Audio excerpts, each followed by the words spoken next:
This program features live coverage of an African safari and may include animal kills and carcasses. Viewer discretion is advised. This program features live coverage of an African safari and may include animal kills and carcasses. Viewer discretion is advised. This program features live coverage of an African safari and may include animal kills and carcasses. Viewer discretion is advised. This program features live coverage of an African safari and may include animal kills and carcasses. Viewer discretion is advised. This program features live coverage of an African safari and may include animal kills and... Yes.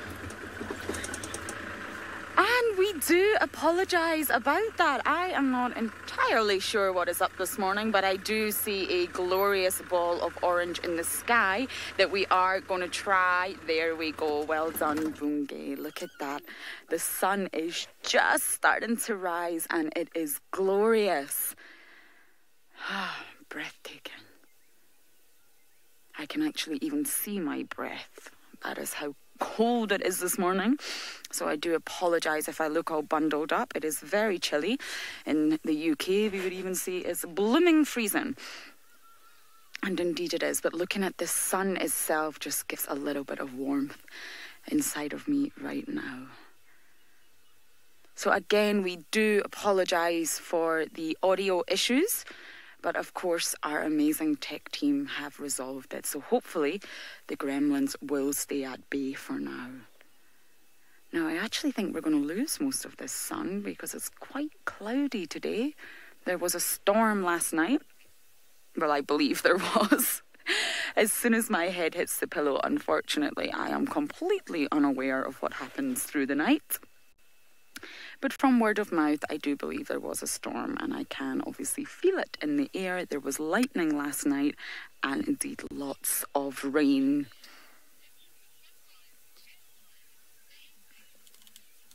Luna's saying watching the sunrise in real time is amazing, isn't it? Isn't it just?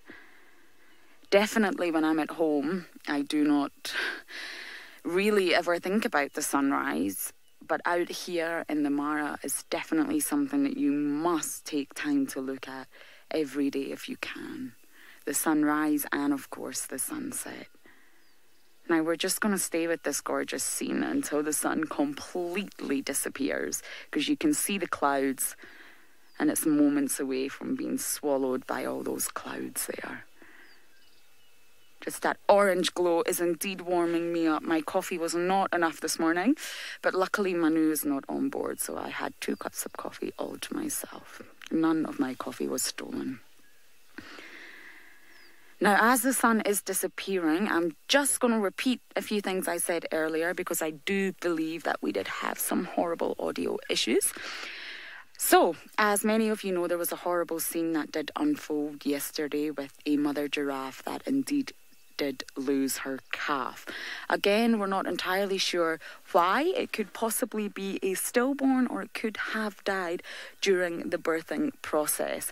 It's a little bit risky for giraffe due to their body shape and their height. The unborn actually has to go through a 2-meter drop, which is about 6 feet before it. And oh, is that the sun gone? Just like that, it's gone. So let's continue forward. So yes, it has to go from a 2-meter drop, which is about 6 feet. And indeed, if it's not done correctly, the young could indeed damage its vertebrae or its head. So we're not quite sure what happened, but it was a very stressful scene. And we indeed did leave when the mother was still guarding the dead calf. The hyenas were all around, but by the time we left, when it was very dark and the storm was approaching, the mother was still there. So that's where we're on our way to. We're actually very close right now. We just want to check and see if there's any of the story remaining. There could be nothing, there could be something, but because we're in the vicinity, I just want to pop my head in and check and see if we can see anything. Then we are indeed going to make our way to the new North Clan Den. Now, the rumours I've heard about it are it's not a very good den. So why these North planners have chosen such a den, I have no idea. But until I see it for myself, I can only listen to the rumours. And apparently it's not great. It's nowhere near as luxury or as 5-star as the old den. So we will check that out and of course make that decision for ourselves. So that's the two loose plans for today. But as many of you know, I don't like to make too many plans because out here in the Mara, you literally never know what's going to happen. So we're almost at the giraffe scene and we're just going to go and check it out and see what we can see. And while we do that, we're going to send you to Jimmy in South Africa to say good morning.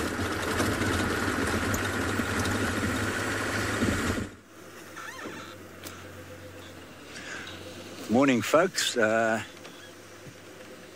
morning, Lauren, up there in the Mara. I'm Jimmy, and behind camera is Craig. We're just busy moving along the edge of a drainage line to see if there are any pick up any alarm calls, and slowly heading towards the area where Salamba was left yesterday evening. So, yeah, just bear with us. We're moving through quite a thick area just at the moment, and we'll pop out into a more open area shortly. So hopefully there's something that will greet us this morning.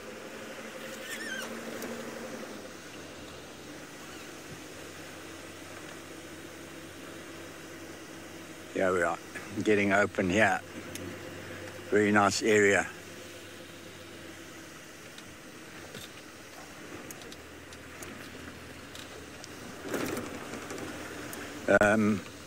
I believe Lauren had a beautiful sunrise this morning. We're pretty cloud covered here, probably almost 100% cloud cover, but it's very high and it doesn't seem like it's going to rain. So it's still quite dark for this time of day. So I didn't get the first part of the question. Do I enjoy tracking cats, I think was the question. If it was, yes. I find it a nice challenge. And while one's trying to... Cat, okay, sorry, I didn't get that question at all.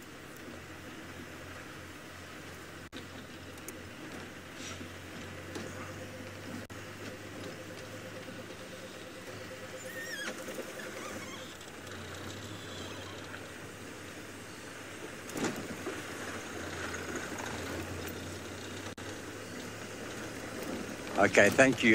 Kat, yes, I do enjoy tracking animals. I find it a nice challenge. And the other good thing about it is that you've got to do it quite slowly to be able to pick up tracks, and especially if they cross game trails or cross roads. So the advantage of moving slowly is that you have more chance of seeing other stuff. And also you have more chance of hearing birds and alarm calls, and it just gives one a better impression of the bush rather than just driving blindly. So I do enjoy it, and it's and as I say, it's a great challenge.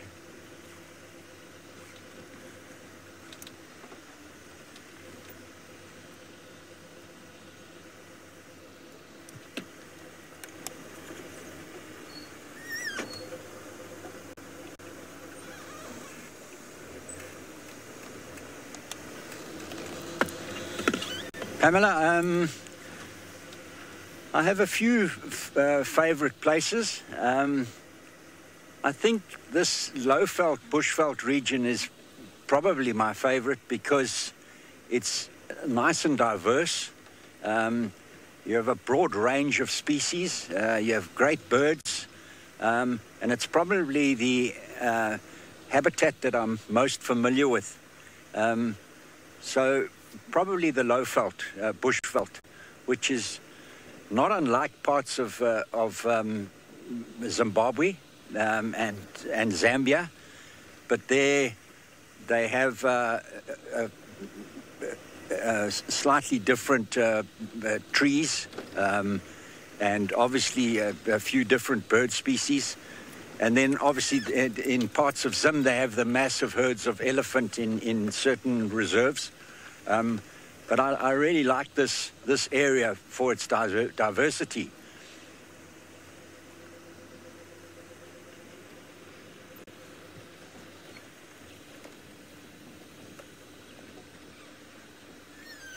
It's quite a nice area, eh?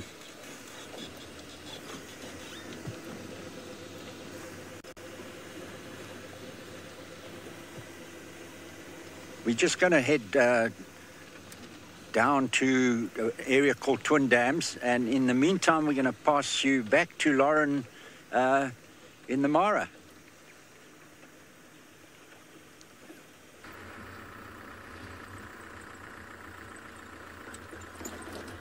Hi! I'm very chilly, but I feel it could be potentially a little bit rude to drive like this, so I will show my face. And oh my goodness. Oh my goodness, this is not what I expected to see. Okay, let's just have a look. I will go a little bit closer, but this is not... Oh my goodness. Oh my goodness, I cannot believe this. I did not expect to stumble upon this. Indeed, it appears the mother is still here. And she's still fighting off the hyenas. I can't believe this. I have a huge lump in my throat right now. She has clearly been here all night. And there's actually another giraffe over here as well, who I'm not potentially sure why she's here. Let's take another look at this giraffe bungay and see exactly what it's doing. It could possibly just be roaming. It could possibly be coming to see what is going on. But this is a second giraffe, so there's two giraffes ahead of us, and one of them is the mother, who's still chasing off the hyenas. What a long night. Okay. I really didn't expect to see this morning.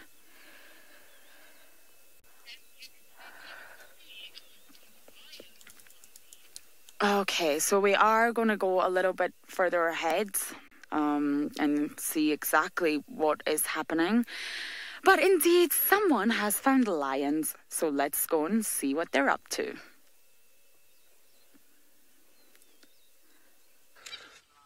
Good morning, everybody. Welcome back to Djuma in the Sabi Sands, where my heart is racing a little bit.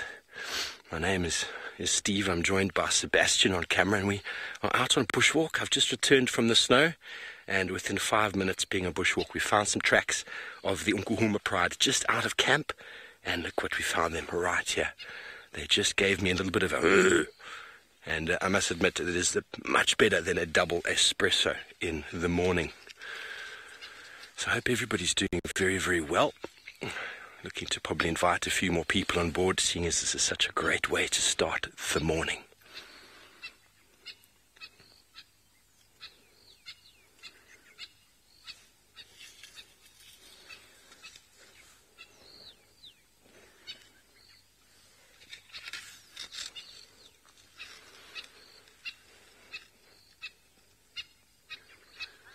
Good morning, everybody. Welcome to Djuma in the Sabi Sands, South Africa. It is the morning here, and the sun has not yet crested the horizon. My name is Steve, joined by Sebastian on camera, and we have just bumped a pride of lions on foot. This is very, very cool. We found their tracks as we came out of camp, and we were walking around trying to see where they went to. When one of the lions gave me a little bit of a which is a very, very quick way to wake yourself up in the morning. Please, if you have any questions, throw them in on the stream below. We'd love to hear from you. This we believe to be the Nkuhuma pride. I haven't had the best view of them so far. You don't really get the best visuals of lions on foot. You just see these ears in the grass and tawny colours lying all over the place. I probably saw about 6 or 7. A few of them moved off a little bit back into the thickets. A couple of them are still sitting out in the open. We've taken to just sitting down a little bit to take away the threat that is imposed by the two-legged upright standing human. And while the Nkuhuma pride does get tracked quite regularly and found on foot quite regularly, so they're one of those prides that will just give you a little bit of a warning when you're about 50 meters or so away, and then if need be they will move away, or they'll just sit there staring at you, which is what's going on right now. Such a good way to start the morning. There's a Franklin in there somewhere. You probably can't hear it, but it's shouting itself. Go lions, lions, lions, lions. Linda, indeed, I'm glad we could start Cat a Day with you with a pride of lions. We found tracks as we came out of camp. It looked like to be a male, and then we found a female, and we kept looking around, and then we walked around the corner. Rexon went to the left, I went to the right, and then there they are. Been a while since I've had a lion shout at me like that. It's one of those feelings that you can't really explain. It comes from the depth of their chest, that little... And it definitely does things to the body movements. Your legs freeze a little bit.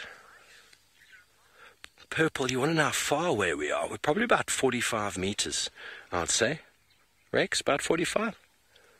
45 or so, maybe 35 to 45 meters from the lions just over there. We just take a nice low posture so as to not give them any threat. We've got plenty of escape room behind us. But this is what lions will do. They'll just stare at us. We're not offering them any threat. If we went any closer, they'd probably move off. But we don't want to disturb them. They're right here, very, very close to camp. So what we're going to probably do... There we go. You see another one moving off now to the back. This is about the best view you get of lions on foot. You don't generally get any better than this. So for photographic safaris, if you want to get better views of the lions, that's when you come in with the vehicle. This is all about the experience. It's all about being on foot with them in the open wilderness. No safety zone, no safety net, just us on foot with the king of the jungle. Well, thank you everybody for joining us for this early morning segment. We'd love to hear from you again. Please keep watching. We are still live on YouTube for the next probably 2.5 hours. See you there. Have a good day.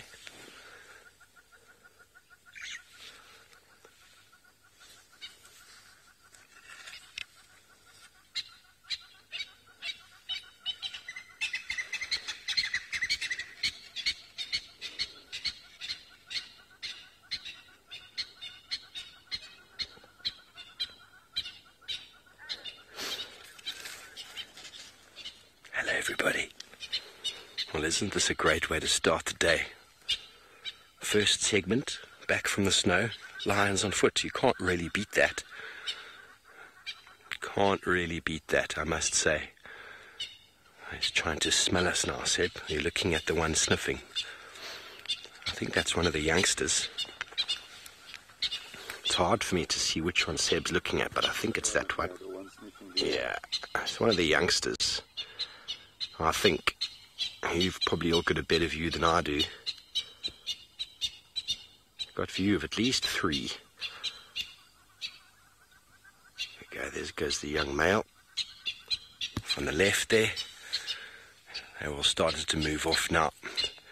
Doing their stretches. They're quite relaxed to us now. Normally, if a lion is not at all relaxed with you, low posture in the grass, ears flat, and when they move away, they slink away. They basically like just... disappear, sliding back into the vegetation. They won't stand up and stretch and then slowly walk. They'll just turn around and sort of slither away into the thickets. Well, an animal that's very good at disappearing and very good at slithering away when she wants to, not because she's not relaxed, just because she's so small and so cute. Let's go over to Jimmy, who's searching for Tlalamba.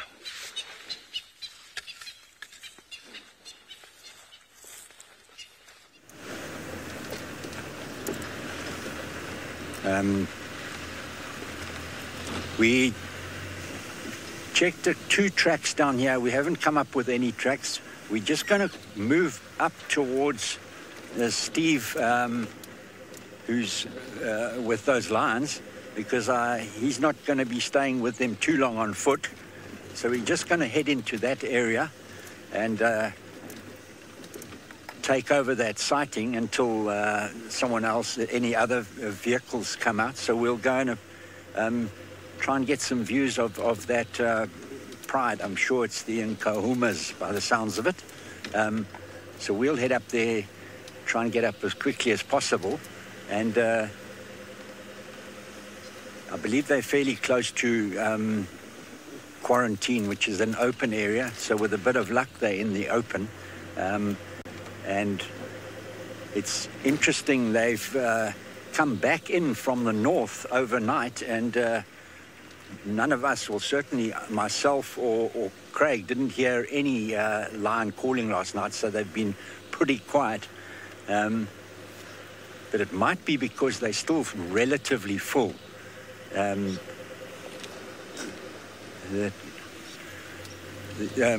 still relatively full, so it's interesting, and maybe the males are still either in the south or they've heard them in the north and they're moving further south. So it'll be interesting to see where they go next.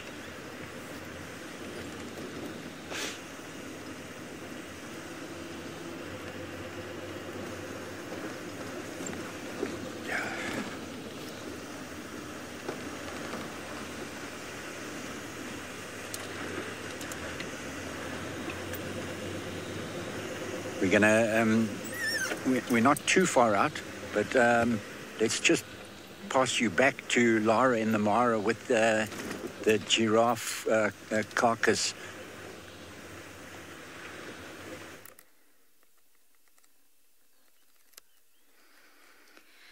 So indeed, the difficult situation continues, and another giraffe has literally just joined, and it appears to be a male.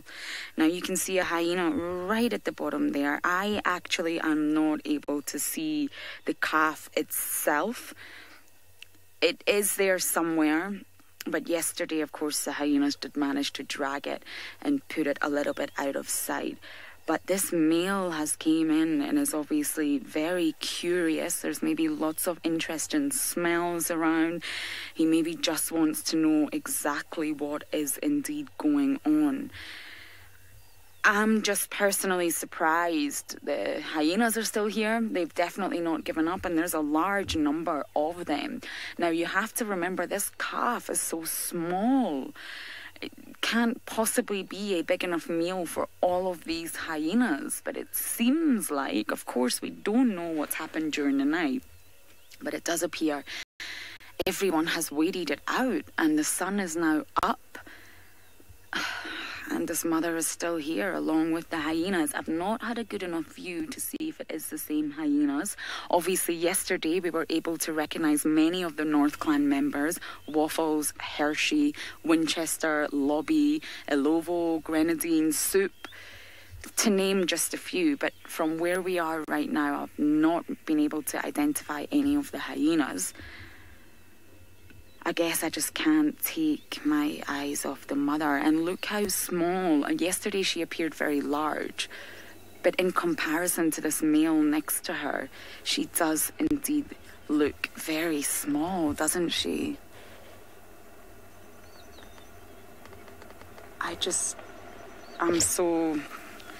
I'm lost for words. I knew the giraffe mother would not give up.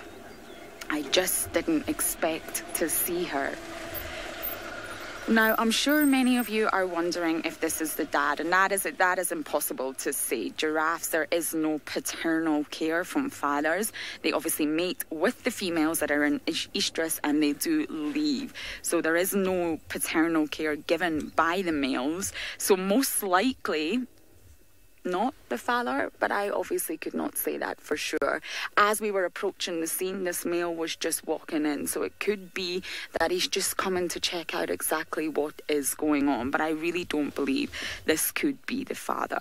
He's maybe attracted to certain smells. Remember, this female has just given birth, so although it was maybe a day ago now, there will still be all sorts of smells in the air that could potentially be attracting this male to the scene. Oh, it's just so sad. I just came to check potentially. I don't really know what I expected, but I really didn't expect this. I'm going to be honest with you all.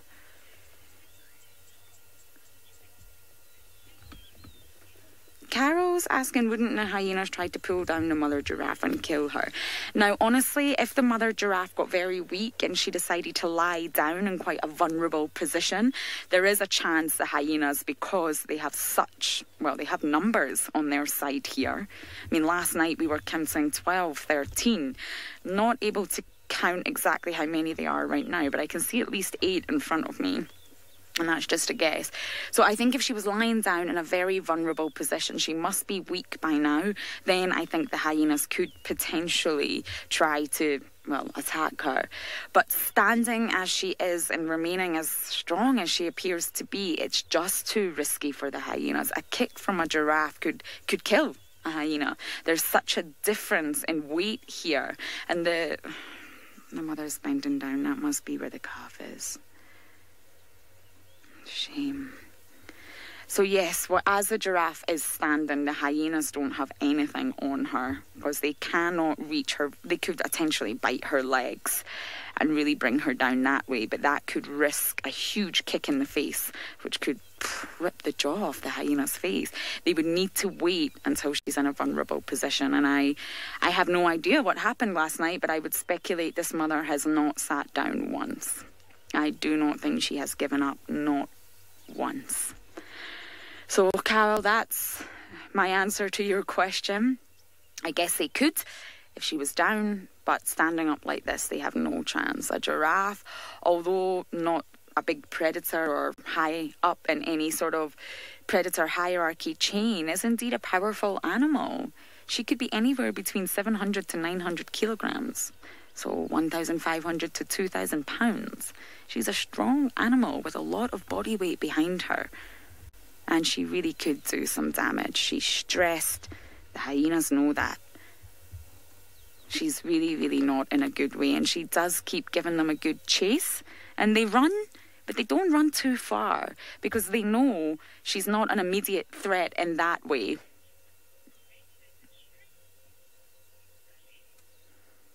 Sally's asking, can giraffes make a distress call? And I don't believe so, but that is indeed a very good question, and I'm not 100% sure.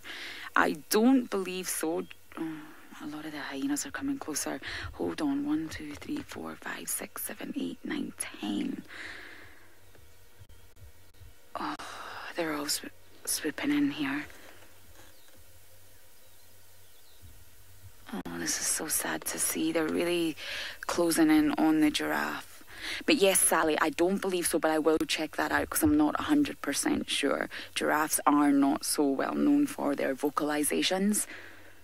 But as for when in distress, it's a very good question. I will check and get back to you.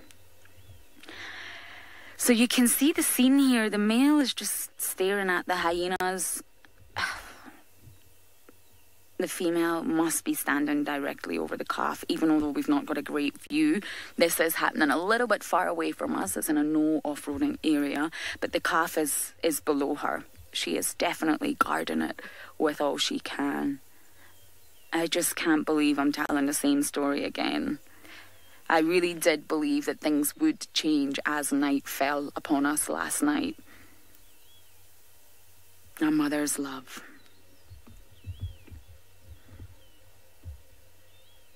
Giraffes are obviously incredibly strong. Now, they normally consume a lot per day. Normally, it's around 34 kilograms, which is about almost 70 pounds, I think, possibly a little bit more, of leaves and foliage per day. Now, that's a lot. So considering this mother could potentially have been here for well over 24 hours now, not eating, not drinking, just guarding her dead calf. She has also just given birth. So indeed, she must be starting to wear thin. I can't imagine that her strength is very high right now. So indeed, while we process this difficult scene, we are going to send you back to the Vov and his lions.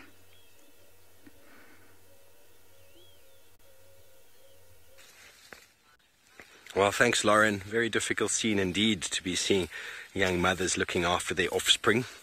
Is part and parcel what happens out here in the wilderness. But we've moved off from the lions. They've kind of moved away from us now, but they were very relaxed. You spent the last 10 minutes or so, however long ago it was you were with us.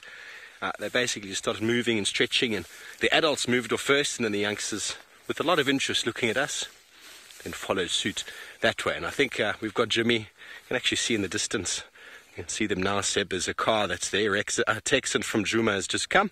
And there goes the lions down the exact same route. I think they were tracked yesterday morning. Boetela access back sort of towards Gowrie Gate area. And a very good chance that they're either going to move north towards Buffelshoek, or maybe they'll turn sort of west and go towards Simbambili. Difficult to say, but anyway, the vehicles are now in the sighting. And that is about as good a view as you will get with lions on foot. Anything closer or better for photography purposes, definitely jump in the vehicle. But I can tell you there's nothing quite as special. I suppose elephants on foot is also very, very special. But just that experience of lions on foot is always something that if you've never tried before, and most people out there think lions on foot, most dangerous thing in the world. Lions are potentially dangerous, most certainly. But on foot with lions, they are very instinctive and always respond in very similar ways. They'll growl at you and move away in the daytime. It's just the way that they are with humans in the day. At nighttime can be a very different experience. But I'm sure Jimmy will be able to inform you about that. He has got years and years of experience with lions. He's with them now. Let's go have a look.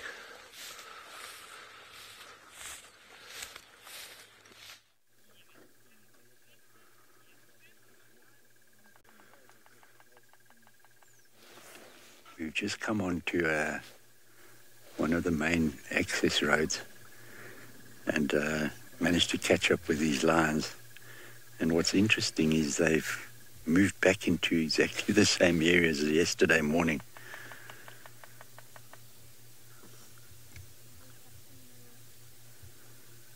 We couldn't quite see where Steve was, but he must have been very close to us.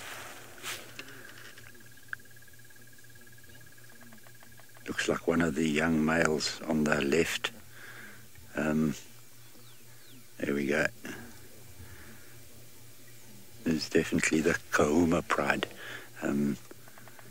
He's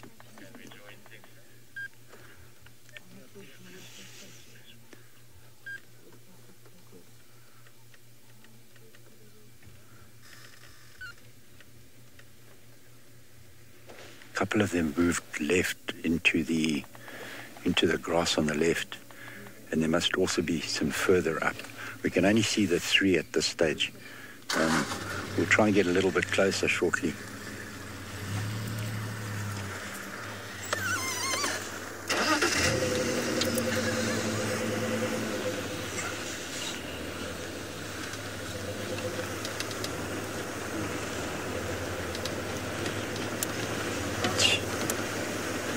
Hey.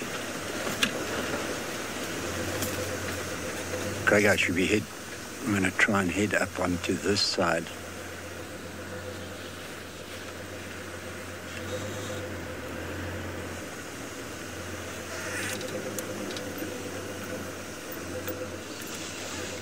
Hey?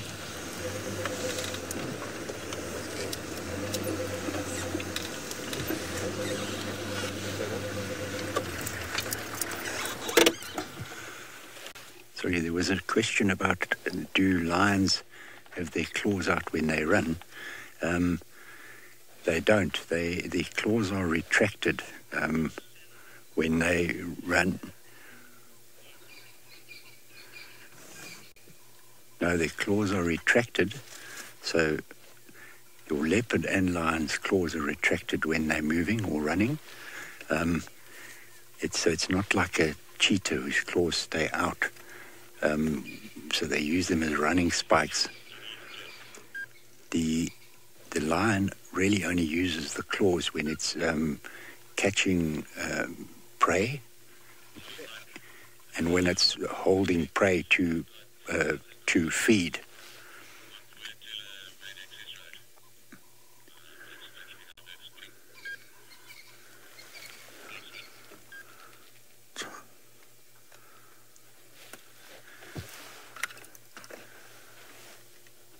And leopard obviously has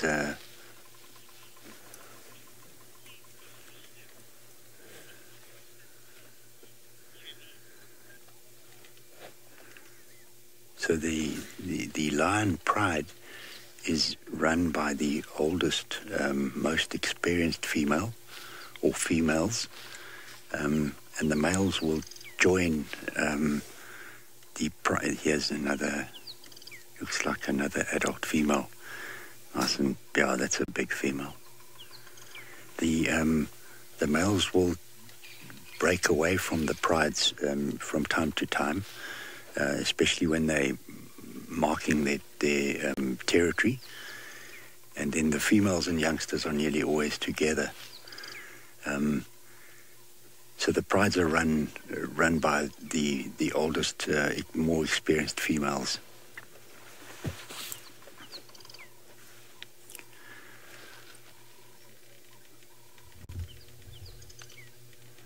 They were quite full yesterday morning, so it's interesting how they've almost done a full loop. They headed northeast yesterday and drank at a pan, and during the night they've done a full half circle, and it looks like they might head sort of northwest from here, but it's a bit difficult to say.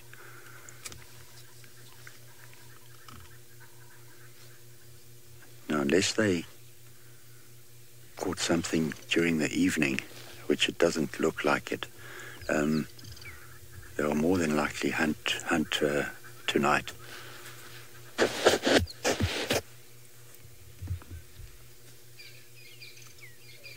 See that very prominent black tip on the tail and behind the ears? You can see that now against that pale sand. It's quite obvious in this environment.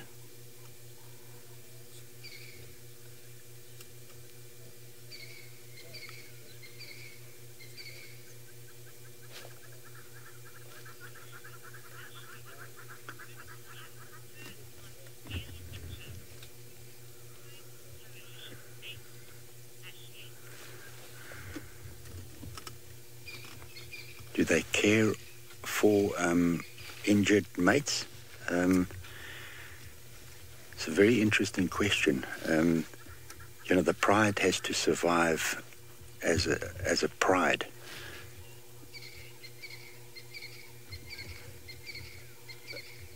Oh, okay, interesting. No, not really. And I haven't seen it as such. I think if an injured member of the pride was holding the pride up, and stopping the survival of the pride as a whole, they would actually leave that member, and unless that member could stay with the pride, it almost falls away and becomes vulnerable, and eventually would be killed either by other prides or other males, or even hyena if it was really weak.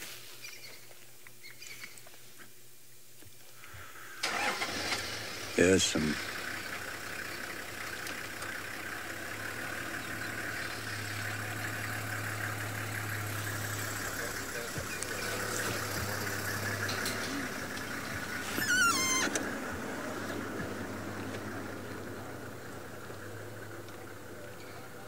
we're going to sit here until they get mobile, because we don't really have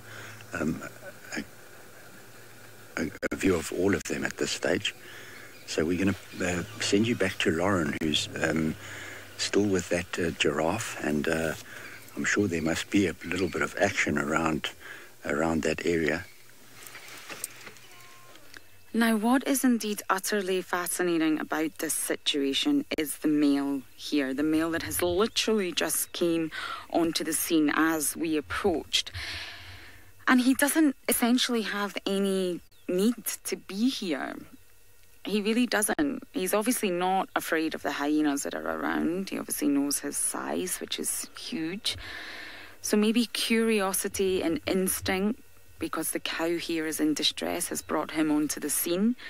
But essentially, he really doesn't have any other need to be here, which is just utterly fascinating me at the moment.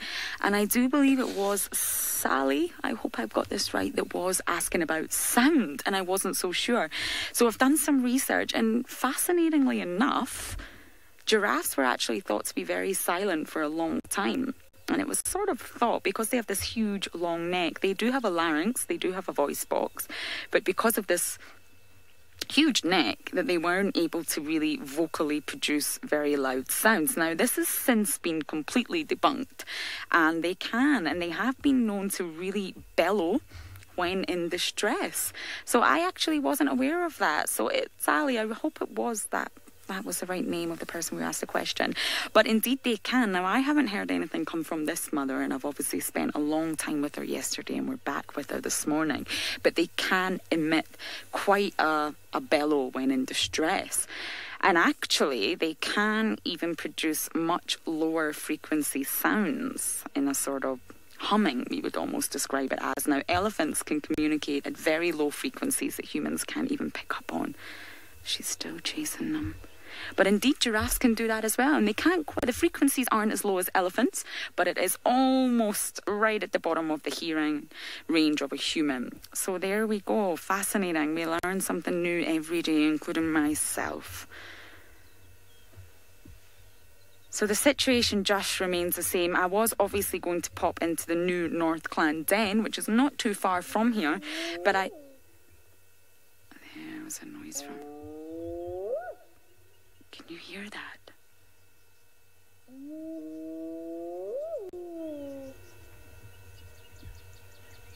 That is, of course, the hyenas, not the giraffe.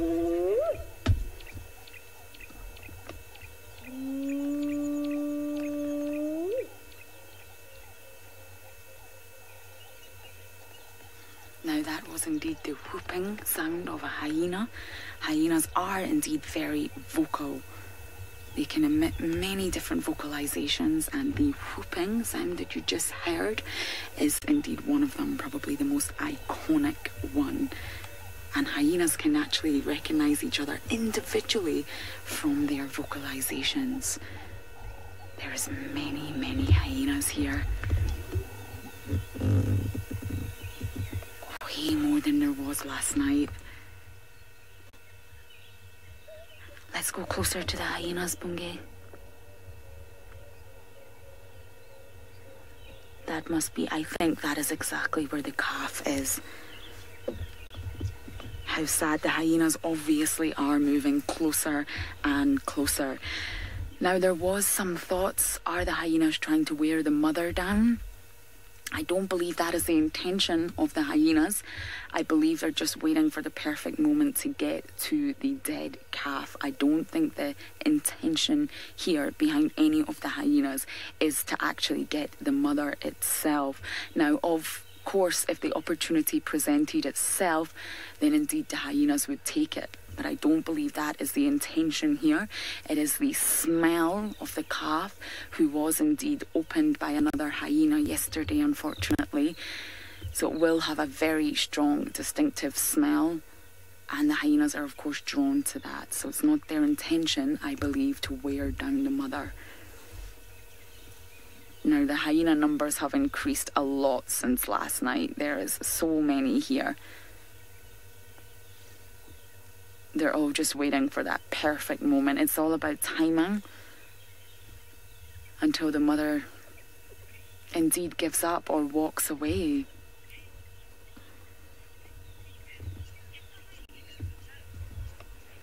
Now, Barbara's asking a very interesting question, and I've actually just been considering. Obviously, this scene is fascinating to me as it is to all of you. And Barbara's asking, would the male protect the cow if the hyenas attacked?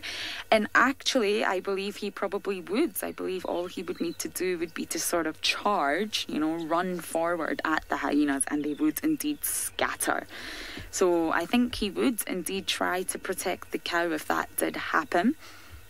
I don't believe he's here for that reason, but I do think if the hyenas did start to attack this cow in some way, shape or form, the male could indeed just run in, charge and get the hyenas to move off her. Now he appears to be walking away at the minute. He appears to be walking in the opposite direction. So it could just be the case that he came in out of nothing more than curiosity. He was drawn by the smells. He wanted to find out what was going on. He's inspected the scene and he could potentially leave. Indeed, that might be exactly what happens. So it looks like he's going. And of course, the mother is going to stay. There we go. The male is walking off. So yeah, Barbara, I think if potentially there was an attack there, he could have sort of shooed the hyenas off. They are very intimidated by giraffe's size. The hyenas most likely are not going to do anything to the mother while she's standing. Indeed, the male is leaving the scene. And the mother is still bending down, having a nudge and a sniff of her calf. I have never seen anything like this. This is almost 24 hours, if not more, that this mother has been standing here guarding the calf. And this in itself shows you how successful she's being and how intimidated the hyenas are of this mother. Because the hyenas are still just biding their time. They're still waiting. They haven't gone for the mother. They haven't tried to attack her because they know it's too dangerous. They're just waiting. And it's all just a matter of time. I just really cannot see how this scene is indeed going to change. It's going to have to take some sort of decision from the mother to leave, and she isn't showing any signs of that. Now, the hyenas don't appear to be leaving. There's more than ever. This has just been a back and forth game of cat and mouse for many, many, many hours now. And just to go back to this male, he is indeed walking off now. He is indeed leaving the scene. So that was utterly fascinating that he just came by.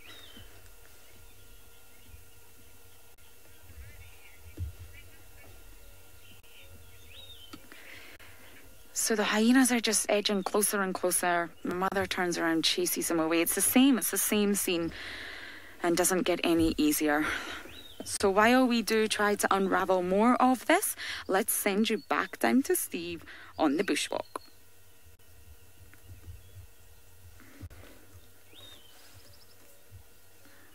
Now, when we talk about animals mourning their dead, some people say animals don't, and you're clearly seeing here this female giraffe is holding on. There's been cases of baboons, or there's a chimpanzee that has a sort of a stillborn, and they'll hold on to that youngster for a long time. It's very emotional, and very hard for some of you to see, but it is the wilderness, and the hyenas are just trying to do what the hyenas do, and the mother's just trying to do what she does. Eventually she's going to give up. Very sad tale. Well, anyway, good morning, everybody. We can finally actually say good morning and start walking and tell you what we're going to do. Our plan is sort of just to head a little bit sort of south, see if we can pick up on any tracks of Tlalamba and maybe some elephants. Wouldn't that be wonderful? Hope everyone's having a great morning. We've started off with a bang. I've gone from 3 degrees Celsius temperatures to whatever it is now. It's quite sweaty and humid. So very, very nice to be back. And thank you, Uncle Huma Pride, for welcoming me back on my first morning. It's lovely to be out on foot, so please remember we are live interactive. Would love to hear from you. Mary, you want to know if I enjoyed my holiday? I had a wonderful time, I must admit, but my bag got lost, my luggage bag. All my things didn't arrive, but my snowboard bag arrived with my snowboard, my boots, my jacket. So I was able to snowboard, but I had one pair of socks, underpants and jeans for the whole trip, which was not ideal. But anyway, my gear arrived, so I was still able to enjoy the snow. Thankfully, I had some friends. They were able to lend me a few items of clothing. Obviously, I didn't borrow anybody's underpants because that's just a bit strange, although they were offered. So everybody, remember we are live and interactive. We'd love to hear from you. Send your questions, comments, hashtag SafariLive. We did see some elephants just in the distance on the other side of the cut line. coming up ahead. So we're trying to sneak up, see if we can maybe get another view. But from a distance, I saw one individual running with his tail out quite quickly away from us. So what could be causing that? There are a lot of males at the moment that are trying to mate with breeding herds, trying to mate with females. It's causing a lot of sort of negative reactions and behavior for them. Sometimes they run away from predators as well. But it's always important to pay attention when you see an elephant reacting in a certain way. What's causing it to react that way? It wasn't us, we were way too far away. But bringing that back to the lions from before. Lions will often, if you're walking quite low in the grass, you might not see them. They'll give you that warning because they are by nature afraid of us in the daytime. So they go, "Ugh," and that just means stop there. If you don't stop and you keep going, the next reaction might be them to physically charge you, which is not something you ideally want to experience. But when it does happen, all sorts of things go on within inside your body that you don't always have too much control over. Talking about underpants. Okay, well, here comes I think a Cheetah Plains vehicle. They're coming to go and have a look at the lions. And as the Cheetah Plains vehicle creeps past us, heading back up the road towards the lions, Jimmy's still with them. Let's go over to him and see exactly how many members of the pride he's got.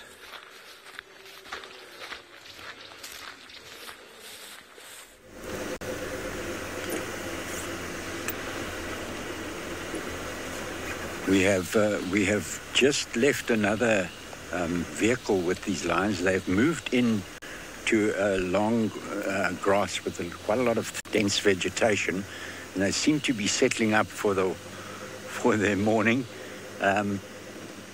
So we might circle back a bit later, but it's unlikely they're going to get mobile now. They seem pretty well fed. So we're going to go around and head down a big cut line to see if we can see any other, and possibly there's a possibility of other, of maybe the male tracks around. So we're going to just go and have a look if there's any likelihood of the males following this pride at all or not. We left them, you could literally see one ear in the grass, so we've left them for a while. And we'll head down onto this cut line where it's quite easy to pick up tracks.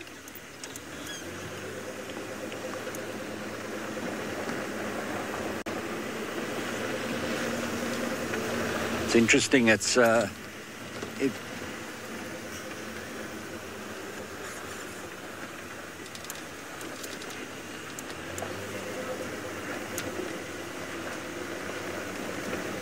Question is, has anyone ever encountered lion on foot at night?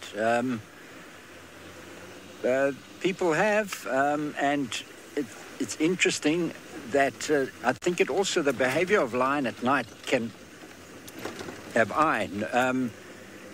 Yes, I have, but it was within a camp area, so luckily there was a little bit of light around.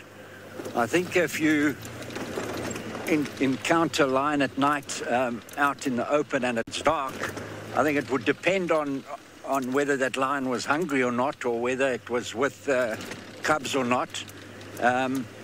If they were hungry, I would imagine that certainly possibly have a go at a person. So within the camped area, we quite often, funnily enough, came across lions at night. And that's why one should really carry a torch at night when one's moving around. But interesting story in the past when some of the Mozambican used to have to come through the Kruger, and they moved at night. They always moved on a full moon, and they quite often encountered lions, but they were in numbers. And they used to come, during when there was a war on in Mozambique. Quite a lot of the Mozambicans fled to South Africa, and the only chance of survival of escaping Mozambique was also moving at night. So, yeah, I mean, it's one shouldn't try and walk into lions at night. That's definitely what one shouldn't do. But so one should really stay around lit areas or a strong torch. They tend not to like to move into bright light, so that is a deterrent to lion at night for sure.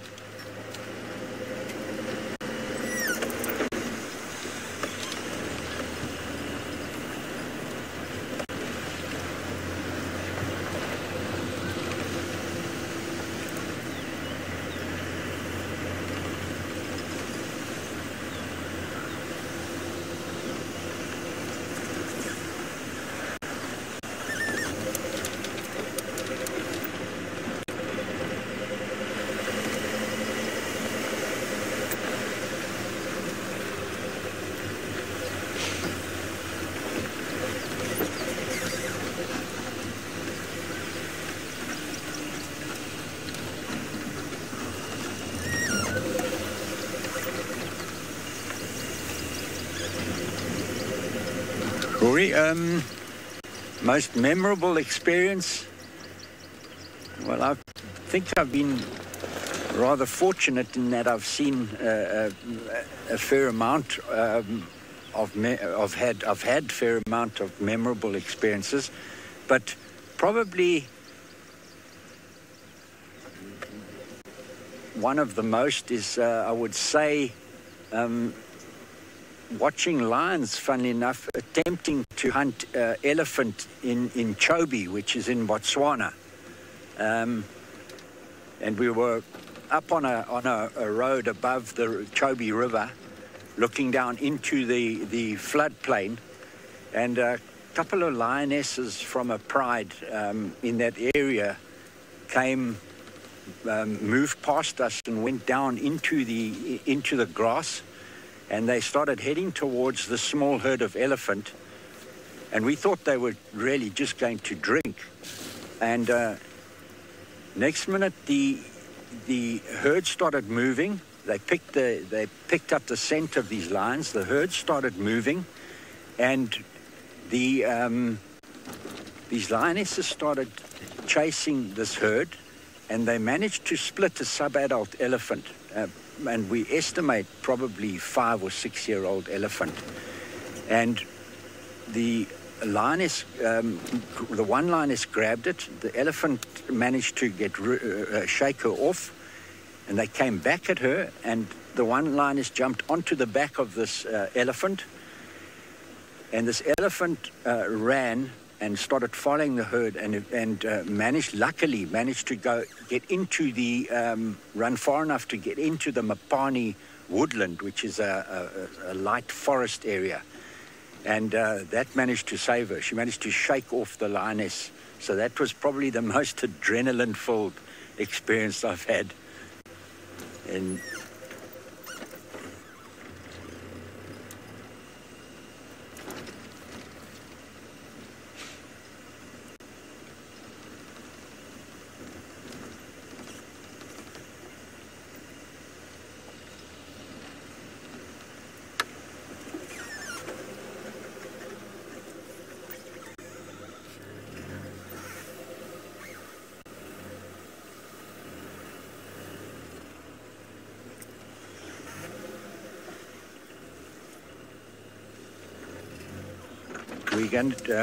we're going to I believe Lauren is still with this mother giraffe overseeing her calf, so we're going to send you over there now while we carry on checking for anything else. Indeed, we are still here, and the reason I have stayed is because I do actually have some new information for you. Now, I came on the scene yesterday, and I could really only make speculations by gathering, like an investigation, the evidence that I have. We have since spoke to another vehicle, and the situation's a little bit sadder than I initially hoped for. So we arrived yesterday in the afternoon, about 2 o'clock, and the birth was actually witnessed, and I saw photos.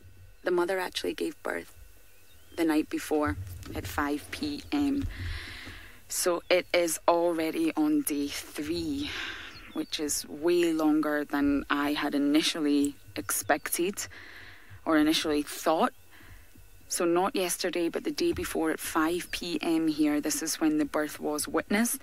And sadly, the calf was alive. It wasn't a stillborn. Now, we weren't sure. It was a guess, stillborn, potentially premature, or got injured during the birthing process, and that is indeed what happened.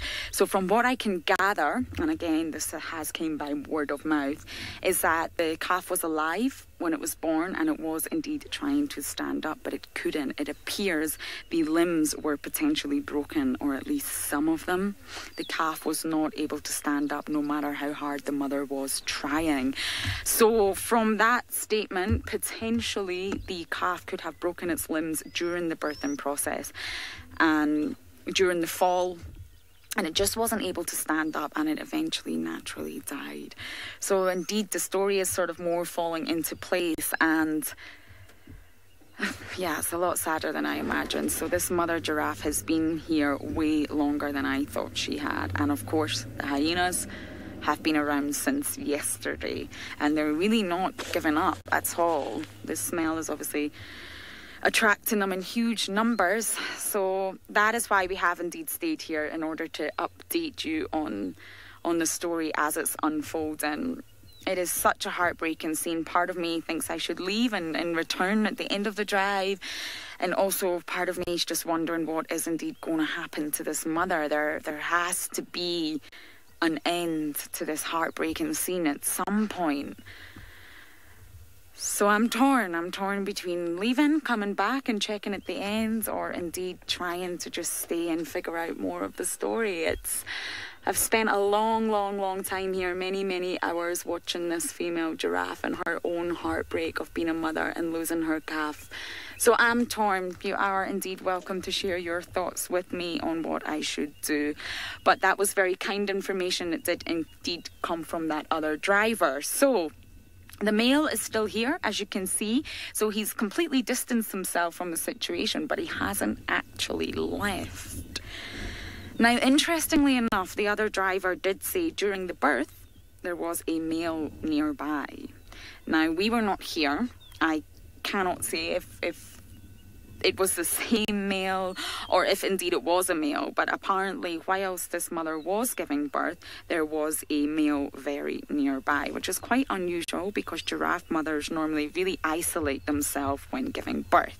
So again, I cannot say that that is 100% the events that happened, but that is indeed what has been explained to me. So wow, it just keeps unfolding, and I think this is the most intimate experience I've ever had with a giraffe, indeed. Anna Marie's asking how long do I think she will go without eating, and again, that's a great question. I'm just not sure I can entirely answer it. It's already surprised me how long she has stayed here, and she's doing the same thing repetitively, moving back and forth, just running off the hyenas, just chasing them bit by bit, one by one, away from, I think that hyena managed to... She is looking a bit slower from what I can see compared to yesterday, but even just the amount of time that she has indeed been here has surprised me. So Anna Marie, I'm really not sure if a mother would sacrifice to the end, and another part of me does want to see how this story will end because there is so many unknowns. I really don't know how long this mother will stay here for, but from what I can observe and what I can see happening in front of me right now, I don't think she's going to give up anytime soon. She naturally will be hungry, she naturally will be thirsty, but her maternal instinct is just running strong right now, and she's not giving up. Sarah's asking how close are the hyenas getting to her. Now, we are quite a distance away because we're not able to get any closer. But from what I can honestly see from the angle that I am at, the hyenas are getting incredibly close. Now, hyenas are intelligent animals, although this maybe isn't portraying them in the perfect light. They're incredibly intelligent, and they're very aware of their size compared to this mother giraffe. They're very aware how close they can get without risking any potential injury to themselves. So they are coming close, but they are avoiding her legs. Her legs are what can do the damage here, as in a powerful kick. Not that she's going to come down and bite them or anything like that. It is the legs that they have to watch out for. Now, what I can see, they're getting closer and closer to the dead calf. I don't believe she's managing to do too good a job to keep them completely away. She's trying, 100% effort, but it's not 100% working. Romit's asking about vultures, and indeed, great question, Romit. There was yesterday, whilst we were here, and as I've mentioned, we stayed a very long time yesterday, just because we really wanted to see how the story would unfold. We did spot 2 vultures in the air, but they indeed did not come any closer or land. They just continue to fly. And at this very moment, I don't see any. And again, this is what is... my curiosity is just really high about this situation. Yesterday there was indeed 2 jackals. 2 jackals came on the scene, but they were also too scared to get too close. Now, jackals are much smaller than hyenas, and they were also very aware not to go too close to this giraffe's legs. I haven't seen any jackals this morning, so I don't quite know where they've disappeared to. They could have potentially just given up. There's a lot of hyenas here. There's a mother giraffe here. But there's no vultures. There's no sign of any other potential scavengers. And indeed, there was a thought yesterday that lions might come in, because we are in an area which is really frequently visited by many different... Oh, she's bending down again. Okay, I'm not sure what that was, or if any of you were able to see that, but she did indeed pick something up with her mouth.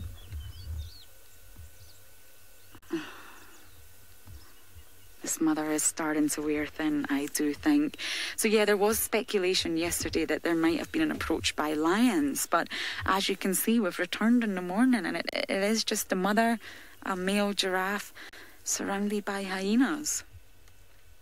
Now, yesterday the wind was quite strong. It really picked up during the sunset drive, and we could indeed smell the dead calf. It was quite strong. It was quite pungent. I do have a really sensitive nose, and I was able to smell everything. And being a human, if I could really smell that, that does mean, of course, the scent is in the air, and it would travel far and wide, attracting the attention of many different animals. So hopefully this situation will improve on some way or another, and I will, of course, make the decision whether to stay or whether to go. But for now, we're going to send you back down to Jimmy in South Africa.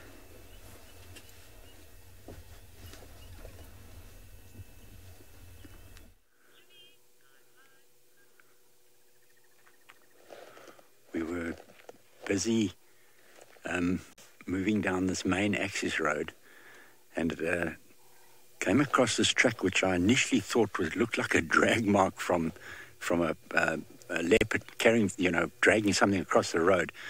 But you can actually see, I'm going to try and get a bit closer and have a look and show you what we came up with here. So I'm just going to get off the vehicle and go a bit closer. You can see where there's been some writhing here. And there's definitely a snake track that's come in here, and it's been writhing around, and it looks like it came down and shed its skin here. If you look closely here, there's actually it looks like a puff adder skin. I don't want to do too much, but it's a nice big puff adder that shed its skin. And it looks like it's come back and gone across the road here again and into this long grass. So it's very interesting how it's used this roughish sand to pull the old skin off its body. And it's most snakes, when they get into this period of shedding, their eyes go milky and they can get very aggressive. So it's not too wise to get too close to a shedding snake at all.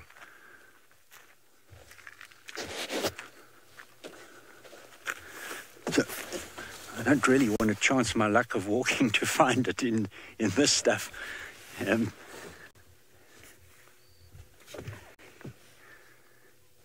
So it would definitely be on the ground. They don't climb at all, these puff adders.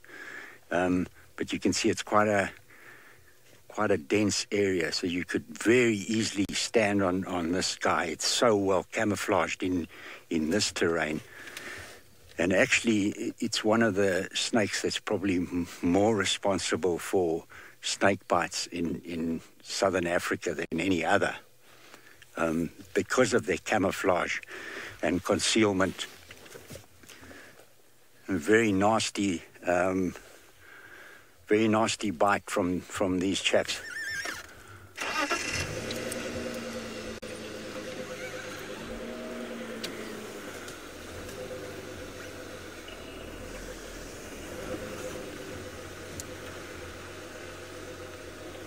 Interesting.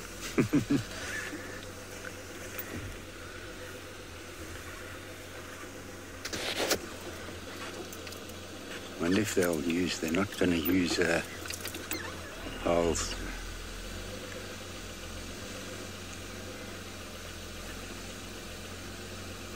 I thought it might have come towards this termite mound, but I think it's gone more onto the flatter ground here. They'd be a little bit exposed up in this area.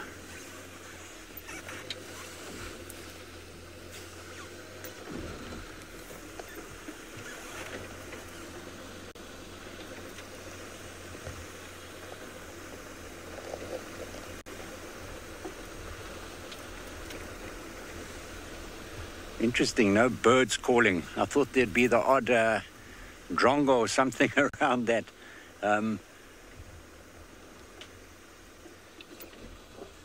It's quite often your birds and squirrel will give us clues on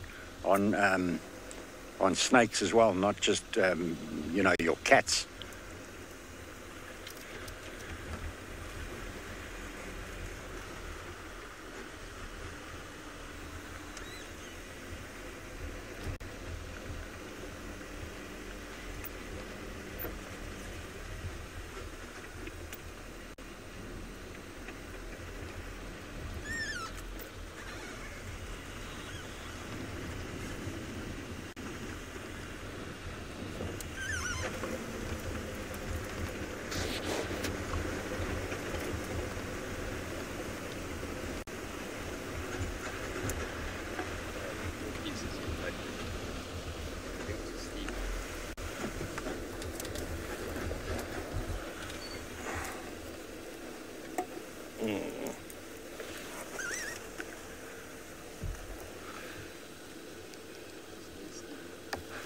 Hey,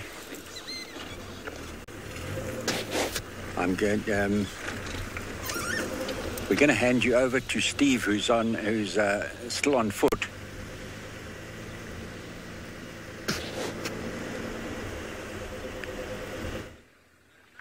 Welcome back, everybody. We do indeed. We are perched atop a very nicely concealed termite mound, and we have just bumped into what seems to be two young elephant bulls.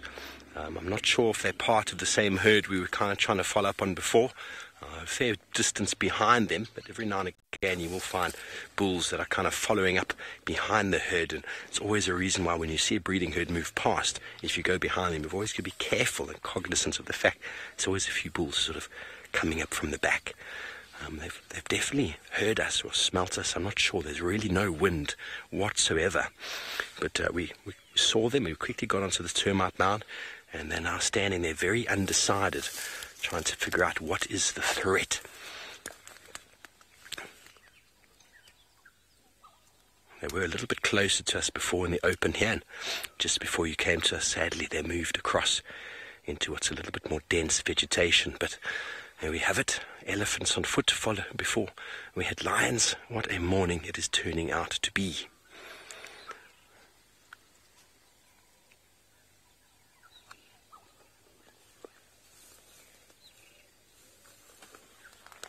They're just shifting around there, trying to figure out what's going on. Everybody's excited, so are we. Sebastian, eagle eyes, Sebastian spotted them, of course.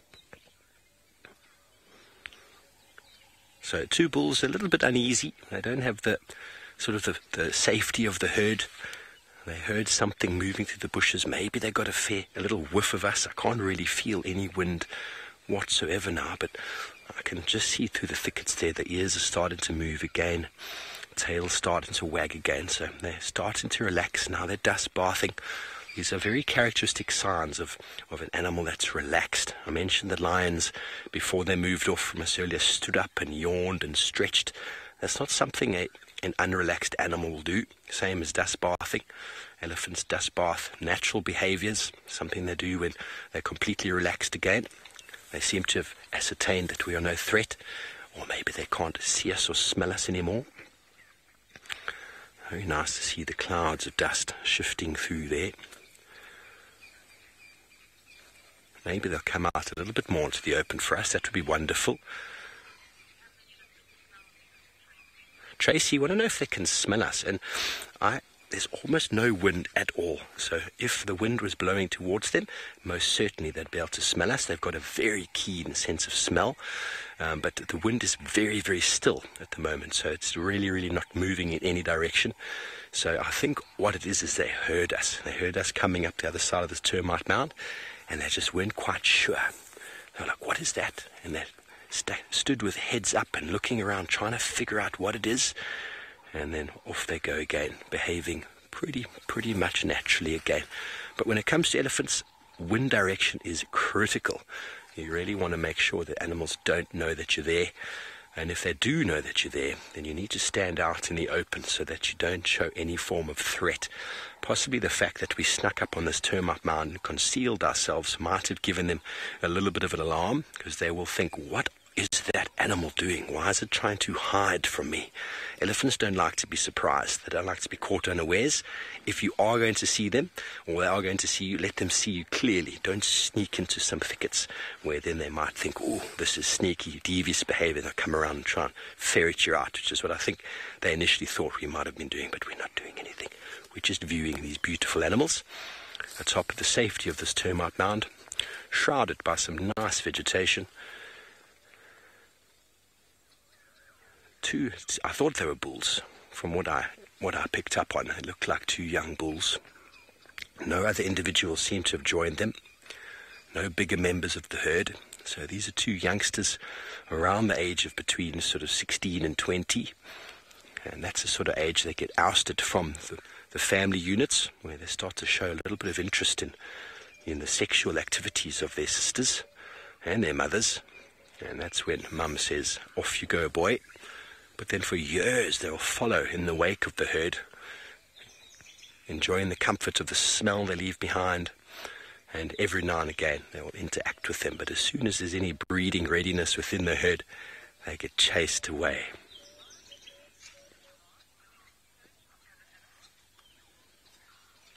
Okay, well, we're going to stay with our elephants a little bit longer and see what it is they get up to. But in the meantime, let's go back up to the Masai Mara with Lauren, who seems to have moved off from the giraffe. Let's go see what she's going to find next.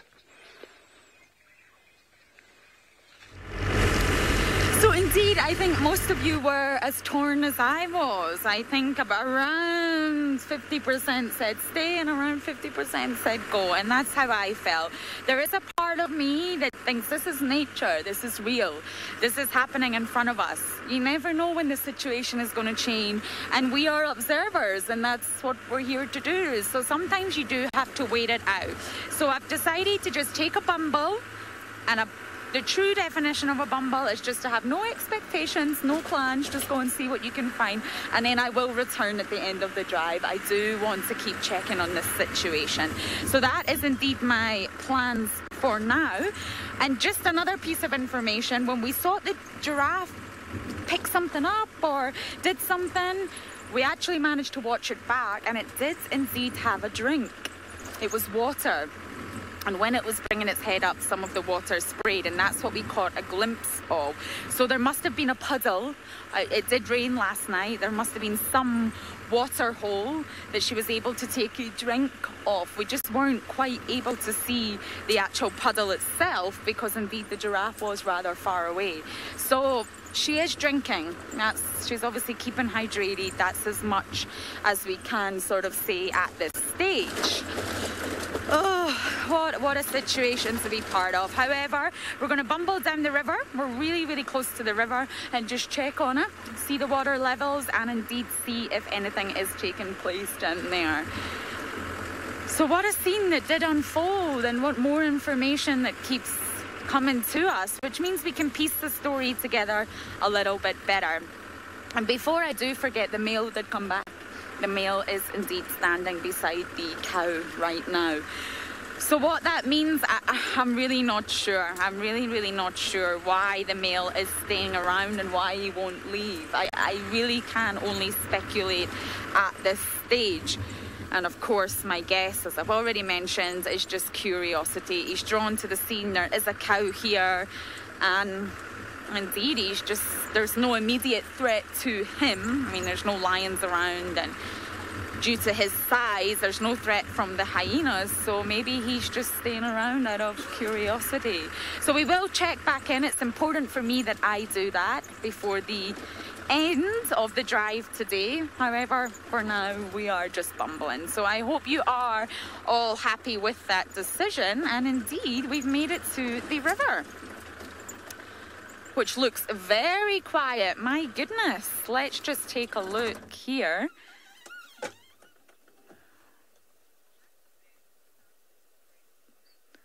So a couple of people are indeed happy with my decision. So I do hope that was a difficult one to make because I've invested a lot of time into this situation, but indeed let's just check what else is going on for now. And not much. The river looks very stagnant. There's not much flow, there's not much movement at all.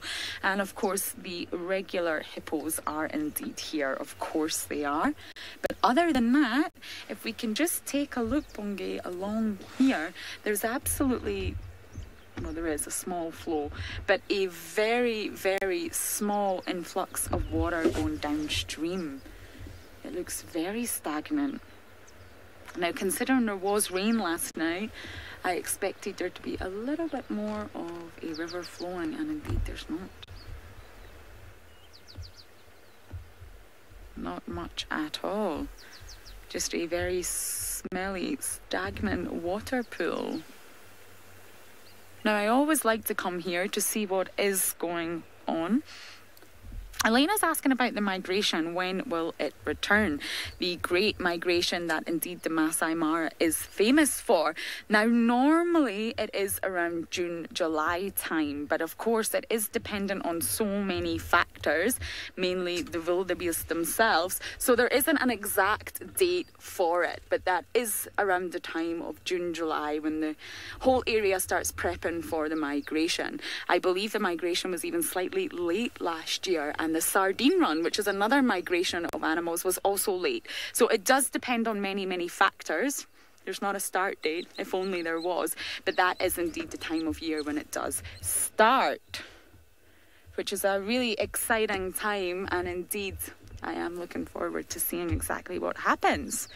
So there really is not much happening at the river at all. Even the hippos are not up to their usual nonsense, which are normally honking and terrorizing one another.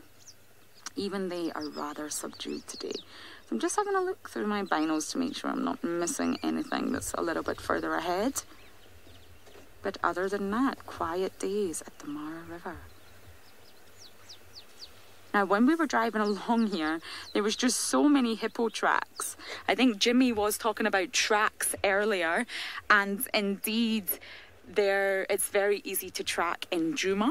Tracking is a skill, it's an art, it's a wonderful thing to do, but in the Mara it is a little bit different. It isn't so easy to track anything due to the environment and the way that the roads are laid out here. However, on our way to the river there was just hippo tracks everywhere, and you can't miss them. They're absolutely huge, And for me, they're very entertaining tracks, the way they look. So these hippos have obviously been out and about during the night foraging and have indeed made their way back to the water in the morning to sort of sink into this river and just recuperate all their energy and just do a whole lot of nothing, which is indeed what hippos do during the day. A whole lot of nothing. But at night time, they are a lot more active than you think. They do walk a lot for foraging purposes, and of course they will return exactly back to the water for many reasons. One, it's awesome being in the water. No, I'm only joking. It obviously cools them down a lot because they have very sensitive skin in this heat. And of course, it just keeps them buoyed up. So they're really, for being a huge animal, they're pretty much expending no energy, just buoyed up here on the riverbed doing nothing. So they're recuperating all their energy that they did indeed spend last night. So the life of a hippo is indeed an easy one. So we're going to keep bumbling, and you're going to go back down to Steve with some elephants.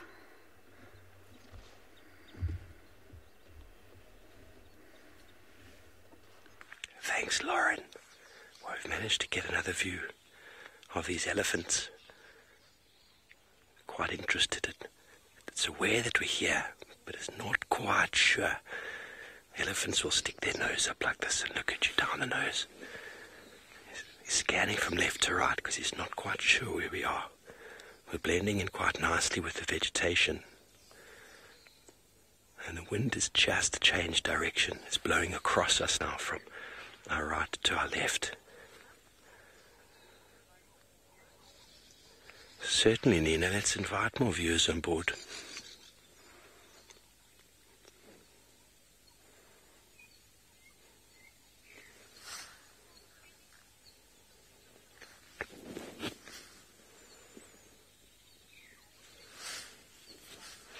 Good morning, everybody. Welcome to Djuma in the Sabi Sands of South Africa, where we have just come across 2 young elephant bulls on foot. My name is Steve. I'm joined by Sebastian, and what an amazing experience this is. They're just here on the side of this little drainage depression, busy feeding. They got an idea that we're here, but they're not too certain, and the body language is indicating to me that they're relaxing again. The trunk is moving, the ears are flapping, the tail is wagging. If you have any questions or comments, please drop them in the comment section below. We'd love to hear from you. It really is quite a special experience to be able to encounter Africa's or the world's largest mammal on foot. There's so much to experience with them, so many different situations you can be in.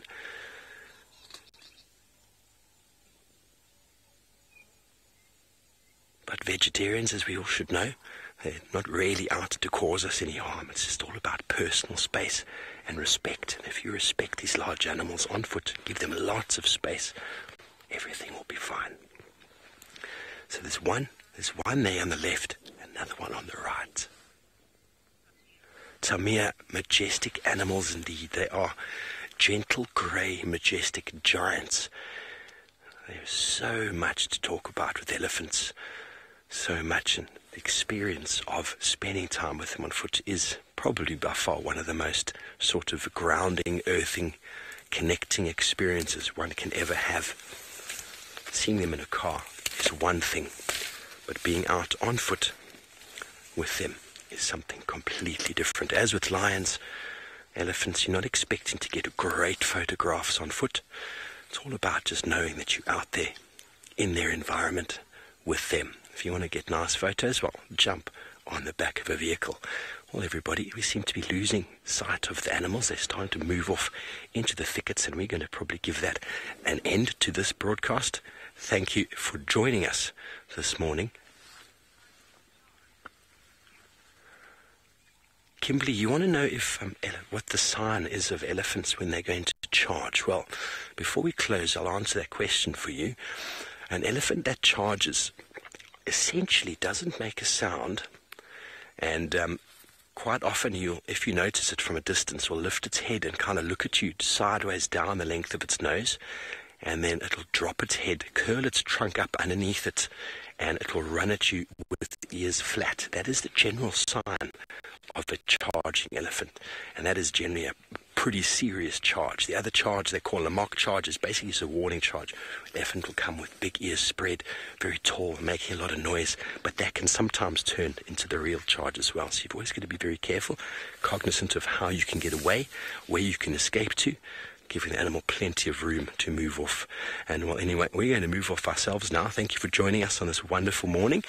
We're still live on YouTube for another hour or so. Please jump on that. We'll see you there. Have a beautiful, beautiful day.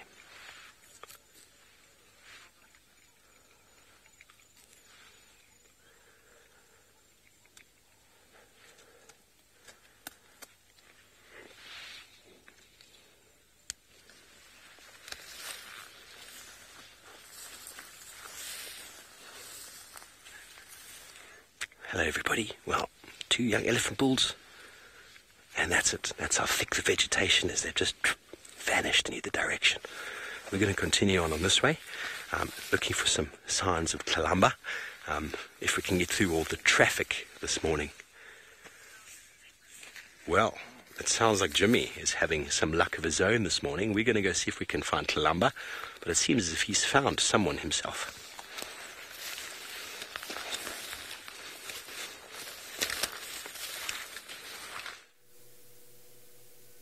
We picked up this male leopard track on this main cut line, and then we lost him a few hundred meters to the north of us. He must have gone on to a fire break and headed further south here. And we've just managed to pick him up, and there was some Franklin alarming, and across that to the east there were some kudu. Now we're not sure whether he's seen the kudu or something else, so we just keeping our distance at this stage. He's definitely looking at something or scanning this area. You can just see he's keeping a low profile. You can see how he's got his ears flat and scanning to something to the right of us. So we're directly facing him, and he's looking at something to our right. Look at that. You can hardly... There's some Franklin running towards us. They haven't actually... There's some Franklin going into the grass there.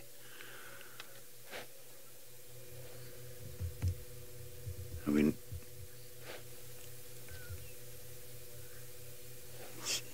wonder if he's laid down now. He lost interest in something. I wonder, Craig. Seems to have lost interest. We're going to try and go in a bit closer and see.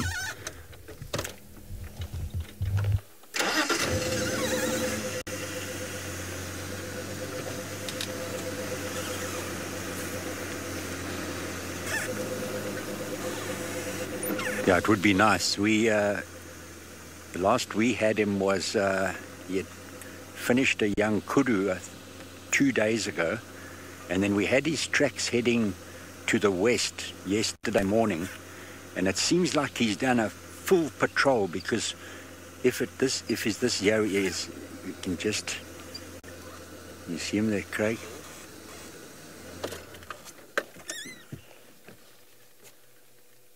I'm just going to go a fraction.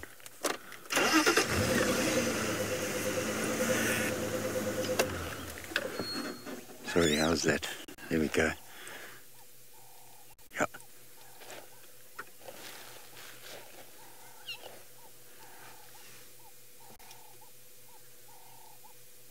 Can you get a spot pattern, Gray? Have you seen?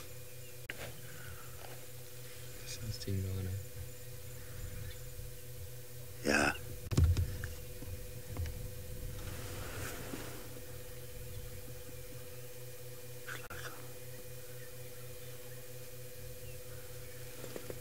Yeah.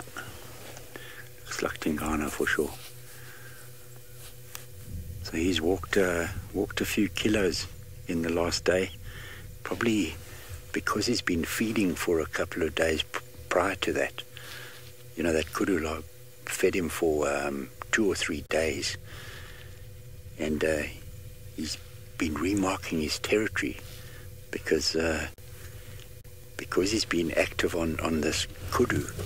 He's left a chance for other males to move into his territory, or certainly onto the fringes. So this is why they'll mark stringently often, not having been in certain areas for a while.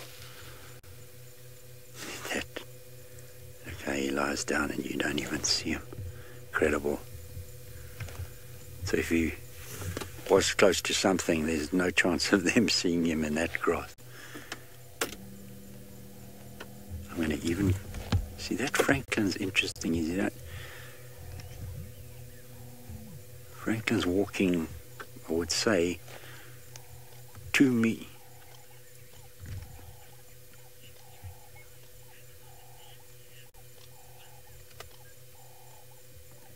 Oh, that's great. So he probably drank there and then headed from the dam. He would have headed north and then across to the east onto this main track that we've found his tracks on, and come down south again. So he's done some mileage in the night. Interesting to estimate, but he's probably done 4 to 5 Ks in the evening.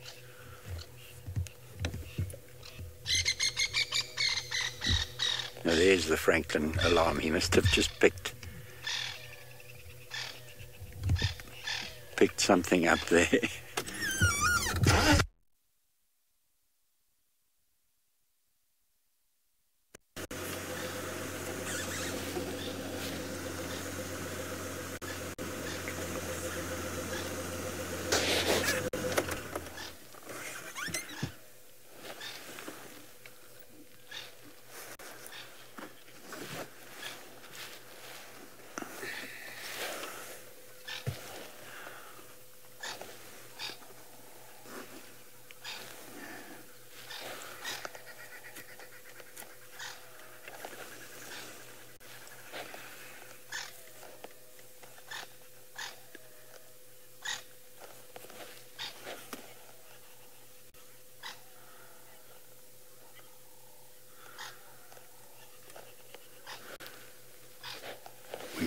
We're gonna sit here for a bit to see which direction he heads in, and hopefully he heads back south towards some water.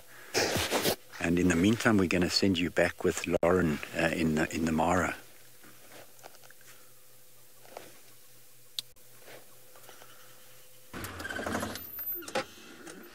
So indeed, we are at the apparent new residence of the North Clan, according to my Google Maps. So, if Bungay can just give you a view of what is supposed to be the newly upgraded property, I cannot see any sign of life or hyenas. Now, I was told it was indeed right next to the road, which is, of course, well, maybe potentially ideal for us, but not ideal for the hyenas, and I cannot see anything. So there you go. We have came to check it out. The North Clan have moved, and this is indeed where they are supposed to be residing. Now, of course, with the number of hyenas that are next to the giraffe, most of the North Clan are down there, I believe. And of course, if there is some sort of den here, which ideally there has to be, the cubbies must be inside. So this is a whole new area. We're actually right next to an airstrip, and it's completely different from the den they used to have. If any of you can remember it, they had a very luxury, cozy, gorgeous den in another area, and this is where they have supposedly moved to. So it's always worth checking out. Always got to come and have a look. But indeed, I don't see any sign of some sort of den or a hyena. Can you see anything, Bungay? No. So unfortunately, it's been a little bit disappointing to come here.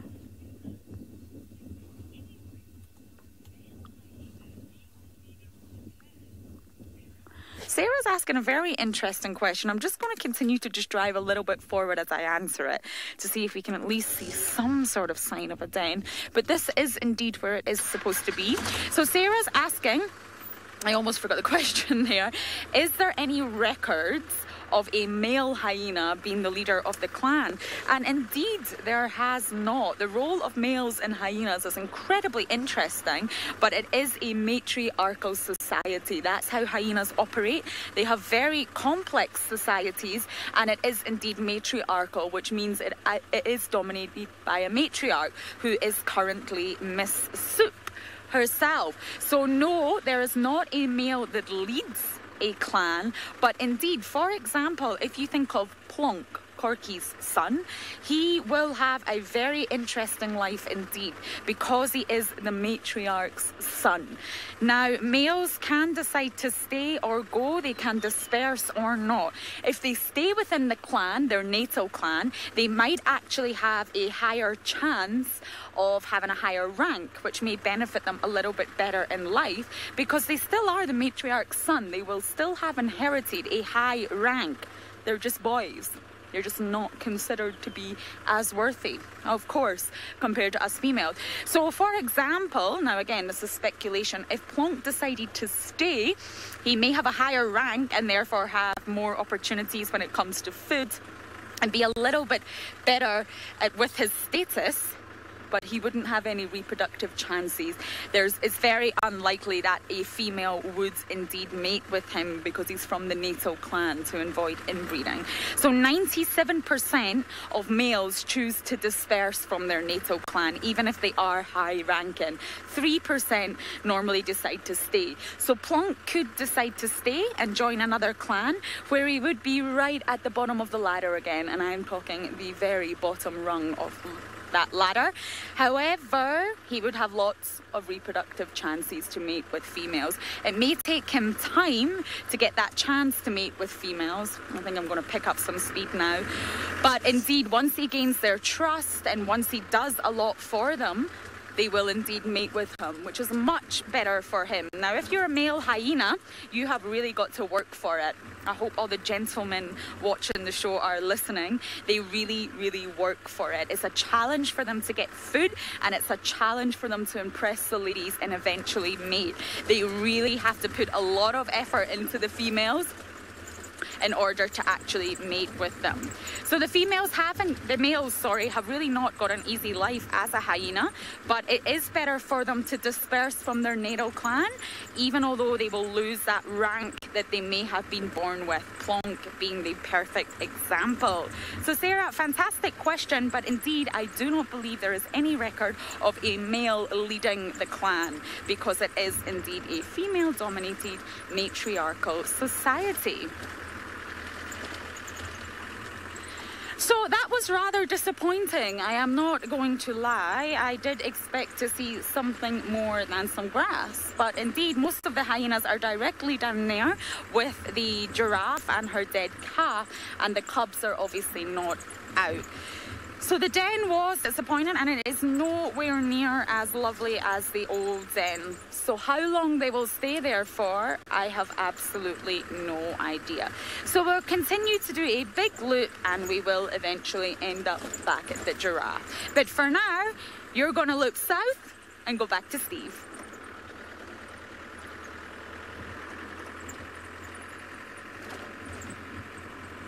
Welcome back, everybody. Well, walking along the road, and thankfully Rexon has managed to spot this before he's shown us what he tells us to be the nest with 2 eggs of a mourning dove. And Seb is doing fantastic work. He's got his arms both extended as high above his head as he possibly can, because it's about 6'2" in the air, that nest. A perfect little hideaway inside of a silver cluster leaf. A very characteristic sort of messy platform nest of doves and pigeons. They actually will defecate on the nest to sort of stick those sticks together. It's not the most not the best nest in the world, but with a little bit of pigeon or dove dung, it holds it together nicely. And the reason why there's 2 chicks, we've spoken about this before, but doves and pigeons are able to produce what we call pigeon milk in their crop, which is essentially milk that they're able to feed their youngsters, and they're only able to produce enough for 2. Many other birds you'll find out here will have many, many chicks, some 3, 6, 7, 8, all depending obviously on the parental care. Obviously those that are altricial, which need parental care, need to have less than others, but they need to provide the food for them with regards to seeds or insects or whatever it might be. But pigeons and doves have that unique ability of providing milk, which is almost like a mammalian characteristic, isn't it? But they're only able to provide enough for 2. So you'll never find more than 2 eggs in a dove's nest, and if there's less, well, they've probably lost it to predation. Very good. Beautiful white eggs on the top there. Very, very nice to see. Now, how he spotted that, I don't know. I wouldn't have been able to see that, hey, Seb? No. No way. Seb is enjoying his shoulder workout. Wisteria, the dove, they are dove eggs, yes, is that what you said? So my earpiece is giving me some trouble. They are definitely dove eggs, and the size is very, very small. We're obviously not going to touch it or get too close. We're going to move away now. I'm not getting that, eh? I'm not getting the comms at all. About this big. Just about that big. Very, very small, in fact. You must imagine that that's got to come out of the cloaca of the female, so... Actually, that's enormous, if you think about it. An enormous egg, considering the size of the bird. When little doves hatch, they are the funniest looking things. The funniest looking things when they hatch. They're just these little skinny things of mess. They're the funniest looking things when they hatch. Funny looking face. But anyway, enough about me and my funny looking things. Let's go back over to Jimmy, who's got probably the most attractive leopard in the world.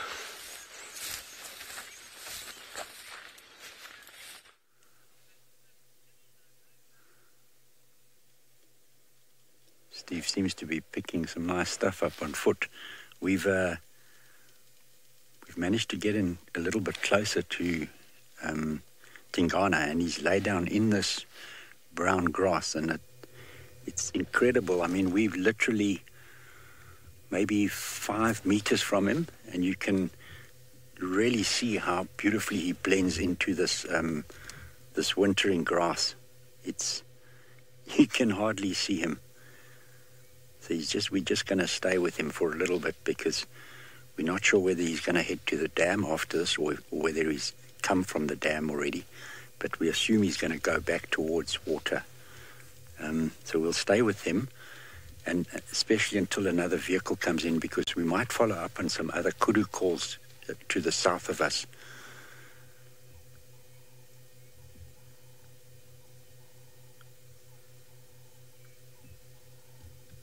I don't think he can be too hungry because of his decent meal in the last few days. So I would imagine he's going to lie up for most of today, and probably hunt this evening a bit if he feels, or maybe just stay in this area for a while, which would be quite nice, although it's very close to our eastern boundary. So if he heads east, we're going to lose him for a while.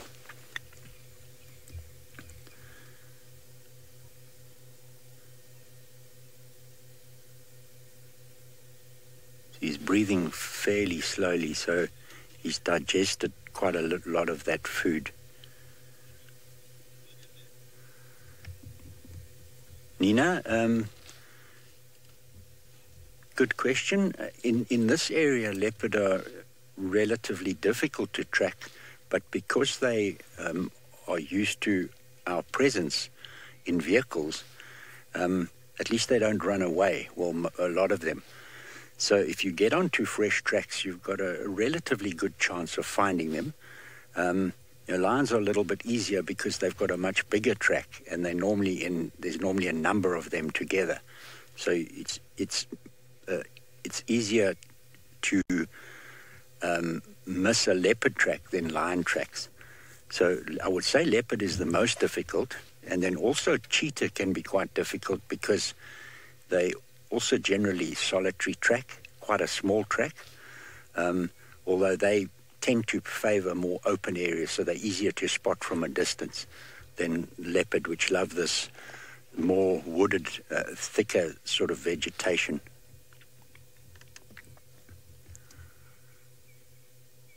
But what really helps us when we track is francolin, some of the antelope, kudu, nyala will even alarm, bushbuck, and the impala, of course. So the antelope help us find leopard a lot, and little squirrels to an extent, although squirrel will call for a lot of different threats, especially birds, even snakes.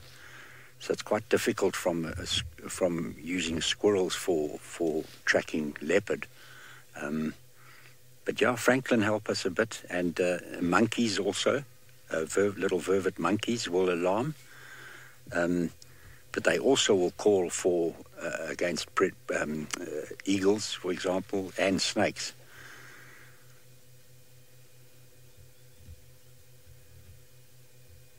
Seems very relaxed in this grass now.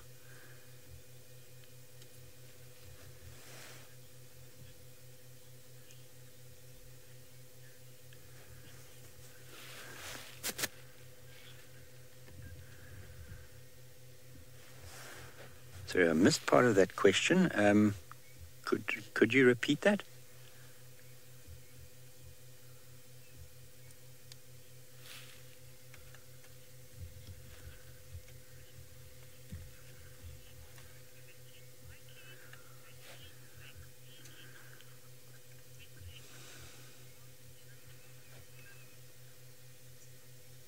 No, they would, when they sleep. I'm sure you've heard of the term catnap. So, especially leopard being solitary, would not really sleep to an extent where their senses aren't aware of anything else approaching them. It would be too risky. So they take a lot of naps, but their senses like smell and hearing would certainly be alert, even though they are sleeping. So I wouldn't say they would sleep as soundly as we would, but they take a lot more naps, and they probably, if one worked it out, would probably rest 18 hours a day and sometimes more. There we go. There we go. That's nice.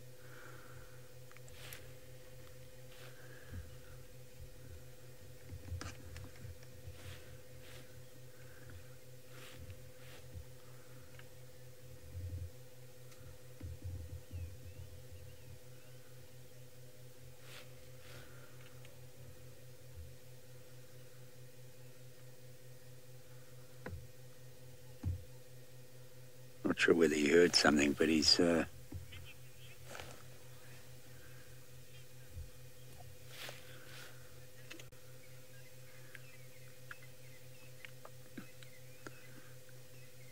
going to still sit with him for a while, because at least he's sitting up, and send you back with Lauren in the Masai Mara.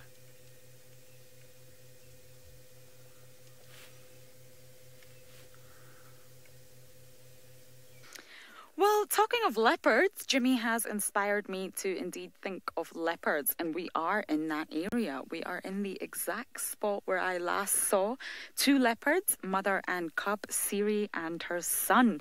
And we're just watching the hippos come out of the water and go on a jolly good stroll. I don't know why I find this amusing. I just always find it quite unusual when I see hippos wandering. Oh, don't trip. It doesn't look very steady on its feet. This is actually the 3rd one. I wonder indeed where they are off to. It is quite unusual to see hippos out and about during the day. They, like I mentioned just earlier, they do go out and about at night time, but during the day it is a different story.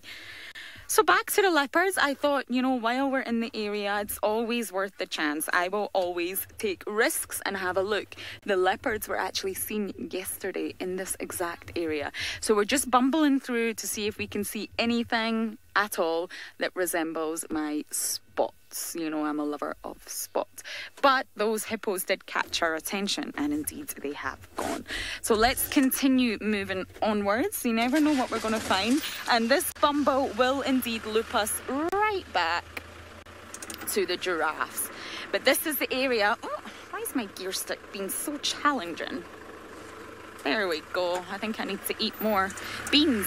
So yes, this bumble will loop us right back to the giraffes, and this is the area where Siri the leopard and her son are believed to sort of reside, if you like. They're very, very often spotted around here, which is exactly why it is worth checking out. Now, the last time we saw them, they did in fact cross the river, so we can access there, but it is worth having a look, especially on the river bank, and see if we can see anything that does resemble a leopard. So talking of spots, you know I love giving updates. Cheetahs have been quiet on the cheetah front, and unfortunately I have not had any news about Busara. Now this is expected possibly, but also very sad. So many of you know what happened with the Olololo Pride and the River Pride. This happened in exactly the location where Busara was. There's no way she would hang around with that amount of lions. Absolutely no way. I need to remember to keep looking. I get so engrossed in my stories I forget to look sometimes. So it looks like Busara has moved on and she just hasn't been spotted, literally. So that doesn't mean she still might not be, but there is absolutely no way after all that lion drama that she indeed would hang around, and she didn't. So hopefully we will get an update on her soon.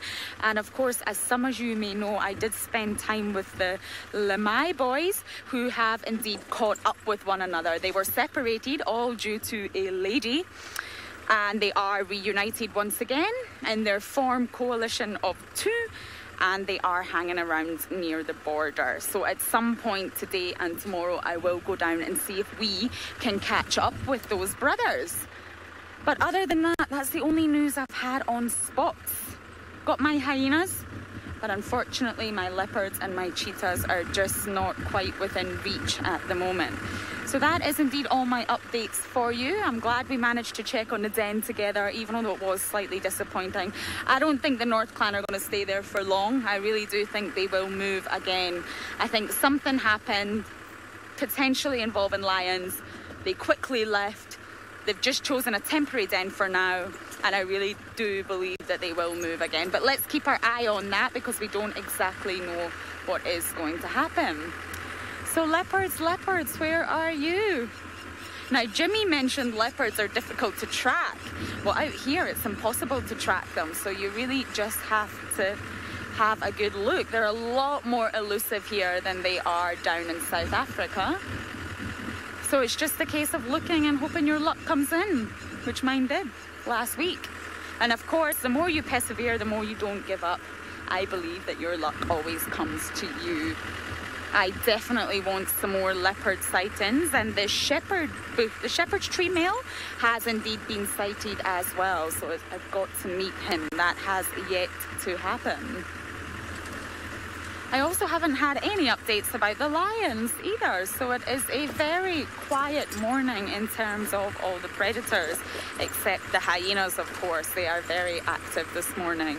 So we're going to slowly make our way back to the giraffe as the original plan, but for now, after all my updates, we're going to send you back down to the Wolf.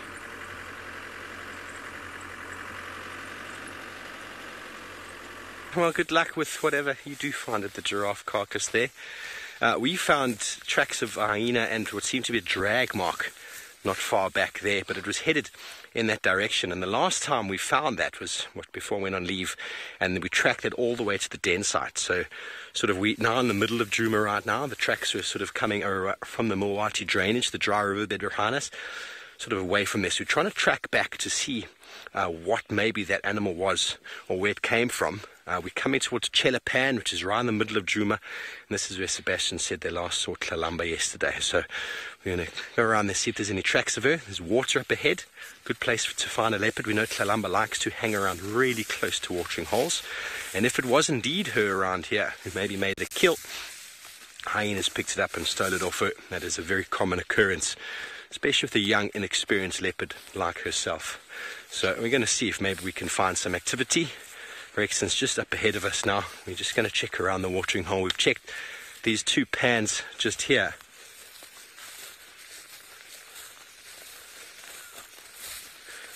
James, you want to know if I noticed any changes? Indeed, it is far drier than when I left. When I left, the grass was green everywhere. There were flowers everywhere, and everywhere I look now, the sesame flowers are completely desiccated and dead. Flowers are gone. Ooh.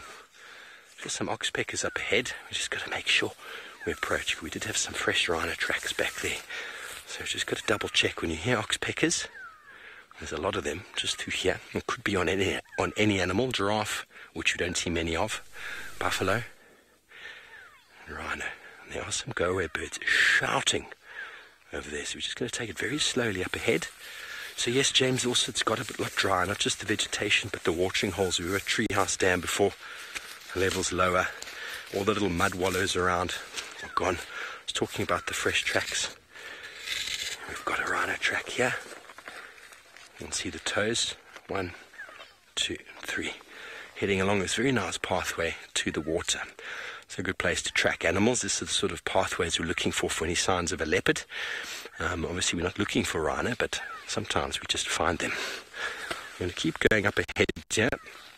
Those go-away birds are not happy at all. So maybe they've spotted our little princess. Wouldn't that be marvellous? It'd be wonderful. 3 awesome sightings for the morning if we find her. Lions, elephant, and of course Princess Tarambo. That took me months.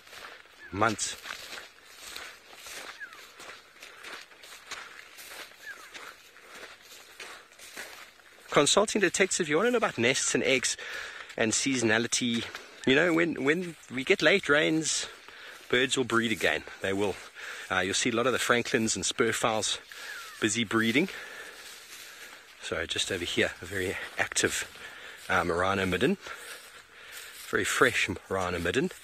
But so you will find birds if the season's good and there's lots of rain, because the rain stimulates the grass. Doves are seed eaters, and they're able to actually feed them, their chicks, eating seeds. They produce the milk, they can feed the chicks. It's not unheard of to have late breeding, but if there's a very, very poor season, birds will stop breeding altogether. But when you get extra rains and lots of rain, which we had before I left, seemingly none since then, you will definitely have birds breeding more than once in a season. So here is the fresh activity of a rhino male. You can see the fresh dung over here that's been kicked apart. You can actually see lots of flies on it. And here he stepped inside with his feet, and he's done a whole lot of kicking to cover his scent all over his feet. And with that, he'll then walk around and demarcating his territory. These sort of middens are going to get busier and busier as you get closer to water. In the dry season, their range sort of shrinks. In the wet season, rhinos will actually cover much larger areas. And as it gets dry, they'll start to concentrate a little bit more on more permanent water. And so here we've got lots of it around here. Lots of activity, lots of insects. So late rains as well mean that there's lots more insects in the vegetation, and with the rhino feeding like this, you get lots of insects breeding.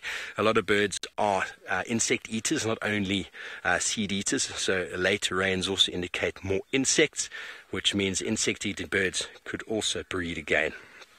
Okay, well, we're just going to get up and walk down here towards Chelapan, which is just over here.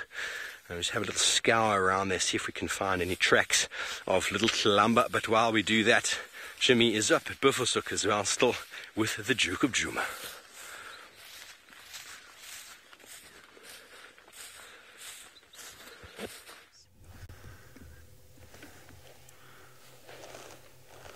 Well, not much has changed. He sat up and had a look around and has gone back to La La Land. So we're just going to sit and wait for him. See who's got the most patience.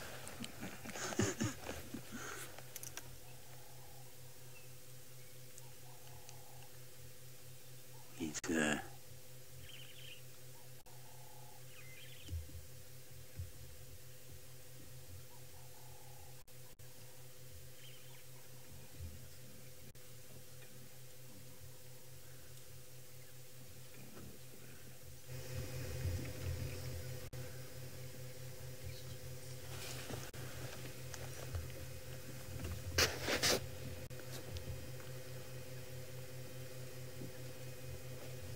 Doesn't look like he's going to move too far in the next little while, so but we'll stick around a little bit longer to see. James, did you find it this morning? The line, Guys found him on foot.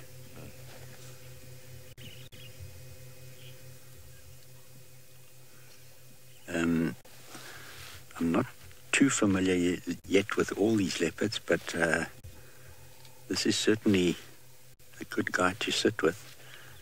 And I have been fortunate to see Kandi, which I think is a pretty decent old female.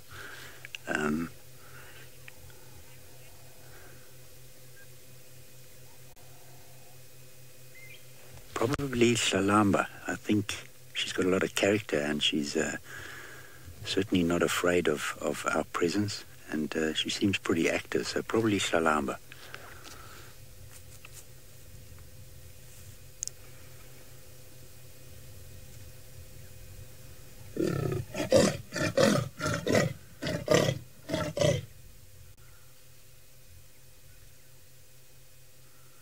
Fascinating. Now, that's partly territorial calling, so as to keep other males out, but it could very easily also be if he sensed the presence of a female, and it might be possible that those kudu alarming to the east of us earlier, he might have picked up the scent of a female.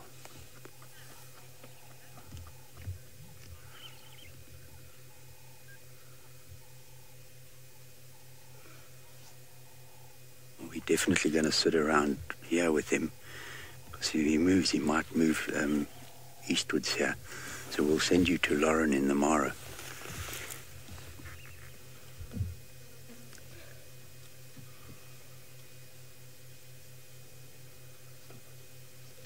A little bit of cuteness for what has been a slightly sad morning, for me at least. We did have a huge troop of baboons cross the road. We have just missed them crossing the road, and indeed they are heading off into the vegetation ahead, but many of them have their young clutching onto their back for a free piggyback ride, which warms my heart a little bit. It's always adorable when you see a large group of baboons like this. There's actually I don't even know if I could potentially estimate how many is there. And of course, this is what they do during the day. The troop will travel together and forage together. So they will spend their day just going from a huge variety of habitats, actually, searching for foods. And indeed, they are omnivores, so they will make the most of whatever they can find, including rhizomes in the ground by digging. So these baboons indeed will not pass on an opportunity to feed, and they're just making their way into the bushes right ahead there. Look at the young on the back. I don't know why, but there's really something quite adorable about watching baboons. And these baboons are actually said to have very dog-like faces, and I wondered whether you all agree. I'm a big dog fan. I do have a fat lazy beagle at home. I don't quite see it myself. I don't see them to have dog faces, but that is what you will read in many texts, that they do tend to have quite a dog-like face. So do you agree with that? I'm not entirely sure that I do. So we just thought we would show you that lovely sighting of all those baboons across the roads. It was indeed traffic, so I actually had no choice but to stop anyway. But now, of course, the road is clear. And we are almost back at the giraffe scene. It was a little bumble with many missions, but I do want to see if anything has unfolded. It is important to me to at least finish the story for the morning. And of course, I will keep my ears open to anything that may occur throughout the day, because I have a funny feeling this mother is not going to leave. Now, it's very far away right now, but I can see two giraffes. So the mother is obviously still there, and the male giraffe is still indeed in the background there. So we need to get a lot closer. This is not an ideal distance away. So we're just going to go round like that and come back and just see what is going on. I'm intrigued to see if Miss Waffles is there as well. She was very dominant last night, very, very prominent and dominant at the site. But right now, I haven't seen Waffles, so I really want to know if she is still hanging around. Miss X Matriarch. And Soup was there last night indeed, who is the matriarch. So there was lots of dynamics happening in terms of hyenas. Forgetting the giraffe itself, it was very, very interesting to watch just in terms of the dynamics by all the hyenas themselves. So we are indeed almost there. We're just going a long way round for a shortcut. There are no shortcuts in the Mara, to be perfectly honest with you. Everything is a long way round, but it is indeed worth it. Now, I did take my jacket off in anticipation of some heat, but unfortunately it's not as warm as I thought, so I think I will stop and put my jacket back on. But for now, let's go down and see the sleepy Duke of Juma.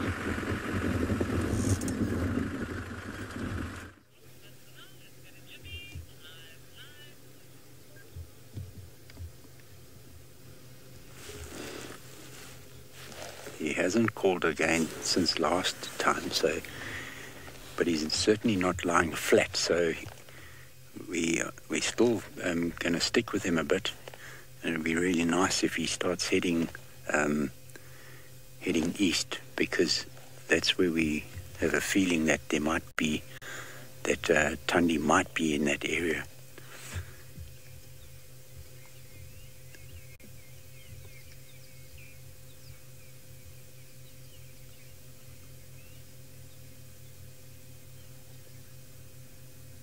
It would be interesting to know if, when we leave him, we might do a little loop around that area, see if we can get any other tracks of a female, because that call there sounded to me to be too short for a territorial call. It sounded more to be a contact call, with other leopards.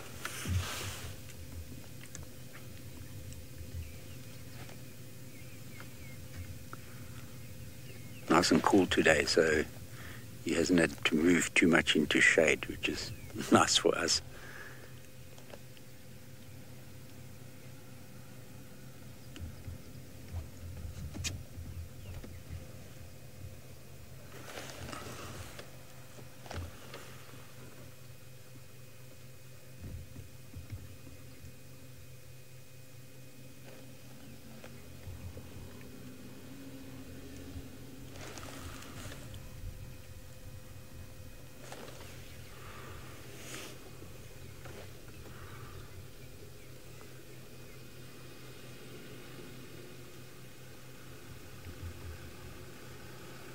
Incredibly relaxed, eh? Hardly even moves when a vehicle comes in.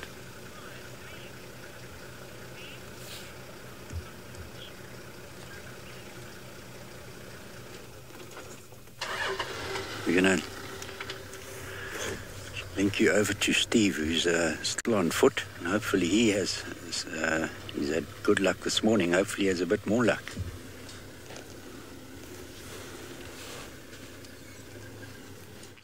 Thanks, Jimmy. Hearing the update that with Tingana, who's busy sleeping, is no surprise. He has got a PhD in sleeping. Now, I wanted to know if everybody will be able to help me identify this track that we have over here inside the circle with an ant that's about to run over it. And we still were in the search for Tlalamba. We found one of her tracks just around the corner at a little mud wallow that she'd been drinking at. You can see the size. And when you're looking for leopards, you often find tracks that quite often resemble a leopard. So, #SafariLive, if you can tell me who made this, quickly get on your buzzers and let us know. It'll be interesting to actually show you that the track starts over there and ends over there. So let me put the full length of it for you there. You can get a good idea. I'll try to find it for you in my book real quick. It is one of the tracks that are often mistaken for a leopard, but it's not a leopard, and I'll explain to you exactly why in a moment.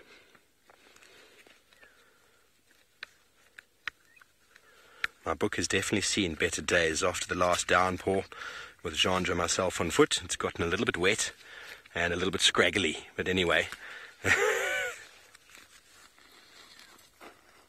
Robin, you guess a civet? No, it's way too big for a civet. Have a look at the size here. Indigo girl, you say honey badger. It's not a honey badger, but not a bad try. Look at the size here. This is 10 centimeters there. So you're looking at about almost 13 centimeters. But most people will only look at it from over there. Bright night, you reckon a painted dog? It is not a painted dog.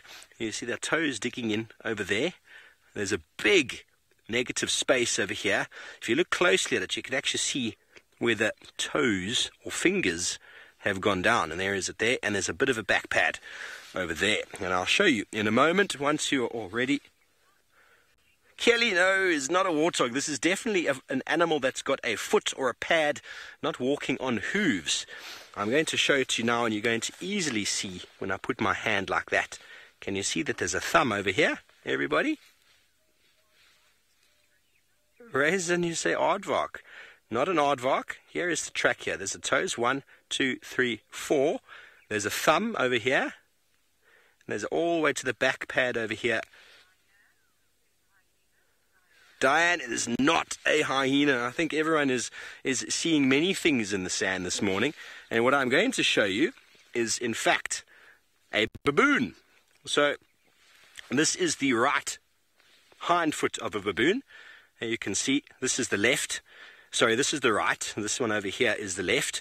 And you can clearly see how far back the track goes back over there, all the way to here. And then you can see the toe or the thumb coming off on the side there. And the dents in the floor are from the fingers. And then you can actually see where they arc over the track over there. So a very easily confused track with leopards. But a decent sized baboon, and this track shows you it can be up to 15 centimeters, and in fact, let's have a little measurement to get the proper accuracy of this guy. And yes, he's about 13, 12 and a half, 13. So not a fully grown baboon, but indeed a baboon. So we are not looking for baboons. So this is the habitat that they like to occur in. We are in the Riverine area. They like to move through. They like to harass Sebastian back at camp and break into his room. They broke the mirror off of my car. Can you believe it? And, well, right now they've headed in that direction. But we are still trying to see if we can find any tracks of the little Columba. As I said, we did have one where she drank and she moved sort of into this direction. We followed up on those alarm calls of the grey go-away birds. But nothing yet. We're just going to keep meandering down the river here. As this is... Yes, so very likely, as Seb's saying, is there's a mushroom on the ground here. And it's very likely a chance that the baboons might have actually broken this. See, it comes out of the ground there. Probably broken this to try and maybe have a taste. But if you have a look underneath here, gills on a mushroom are very, very, very, very dangerous. I am by no means an expert of mushrooms, but the mushrooms we buy in the store that we normally cook with have got gills, but those have been farmed and exclusively sort of produced, and everyone knows that they're safe. But if you come into the wilderness, you find a mushroom with some form of gills on it, I'd stay very well clear. You might trip to the point where you never ever come home again. So whoever ate it or broke it didn't really eat anything. You can see there's almost nothing missing. Put it back together, shall we? Sort of. There's almost nothing missing out of there. It goes to show that they might have just had a taste and spat it out again. So ideally, if you want to survive in the wilds, you really got to know your mushrooms, and some of them look very, very similar. Very good. Well, life of a baboon is not easy. That's why they try to break into our houses sometimes to get the easy, commercially produced food. Have they eaten your mushroom, Seb?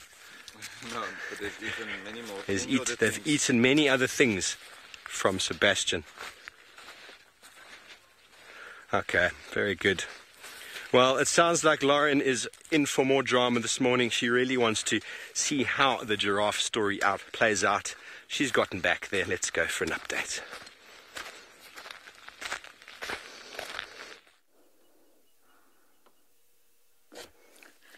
Indeed, I am back here. I couldn't not. And from what I can observe, I've been watching very carefully, the hyenas do appear to be digging right in.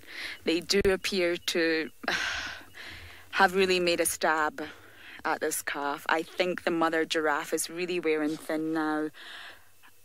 She is still standing guard, but she keeps pacing up and down, which indeed is giving the hyenas a chance to sort of run in, grab a bit and leave again. And she keeps tending to it. She keeps bending down. And I mean, I didn't expect anything to get easier here, but indeed it seems to be that slowly for surely the hyenas are winning this battle.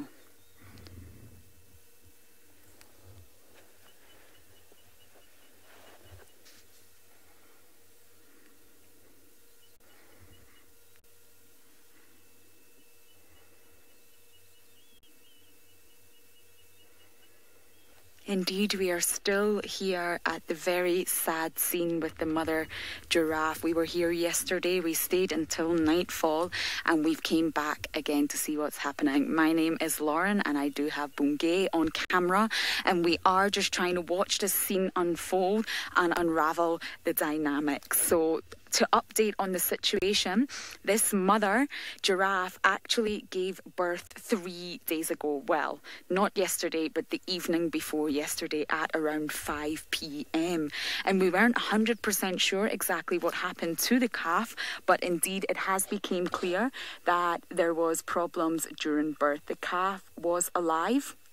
She gave birth to a live calf, and indeed it seems to have had problems with its limbs. So there is a chance on the delivery it actually broke maybe 1 or 2 or even more of its limbs, and it was unable to stand up. So the calf was alive. It wasn't stillborn or indeed premature.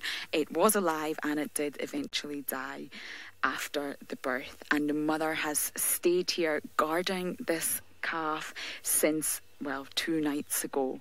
She has been seen drinking but not eating. Jessica's asking how far do they fall when they're born, and that is a really interesting question. It's not an easy process for the mother. She does have to sort of get into an almost squat position. It's really not easy, and they do say that the newborn does normally fall approximately 2 meters, obviously depending on the height of the mother. 2 meters is approximately 6 feet, and the young does fall from that height. So it's quite a tricky process for the mother. She really has to get into the right position, and indeed when the newborn comes out, it comes out feet first, almost like a sort of Superman position, if you like, and indeed that helps break the fall. So if something was to go wrong and the newborn doesn't come out correctly, indeed that could lead to injury. It could lead to a head injury or even a spinal injury, which we initially thought when we first approached this scene. So it's a 2 meter, 6 feet drop, which is incredibly high, and there is risks involved.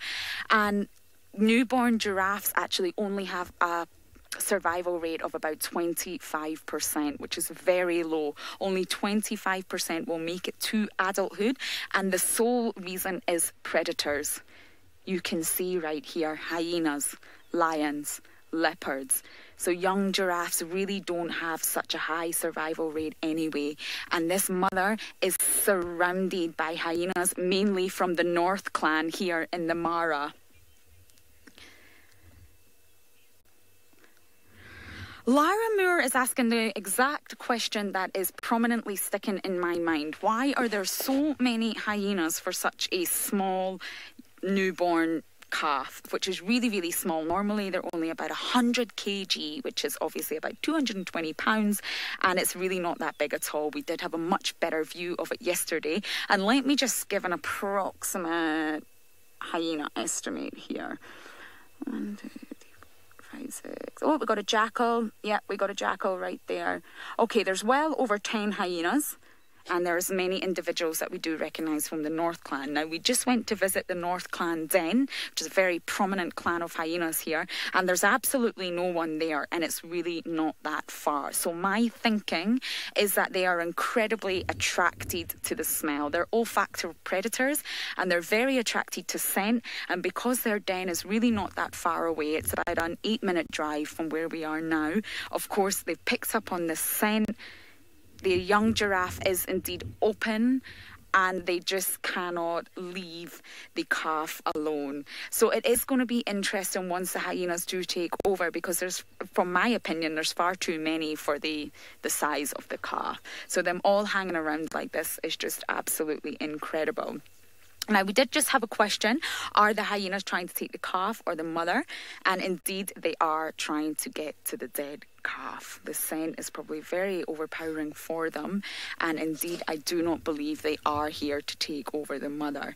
Now, of course, if this mother was to collapse on the ground, indeed, hyenas are very opportunistic. Oh, we got a vulture. I just seen a vulture. I'm just checking, indeed, which vulture it is. It's just a little bit far out my eyesight. But we do have 2 vultures at the sign. So we have jackal, hyenas and vultures on the scene now. Now, Matthew is asking, will the giraffe eventually surrender to the predators? Honestly, I don't know what is going to happen, because this mother has stayed here for almost approximately 3 days now. We did catch her drinking, as I may have mentioned, but obviously she's not eating and she's exhausted. She's back and forth chasing all these hyenas. So, of course, eventually she's going to wear thin. I don't know what's going to happen, but I do feel at some point the mother indeed will walk away.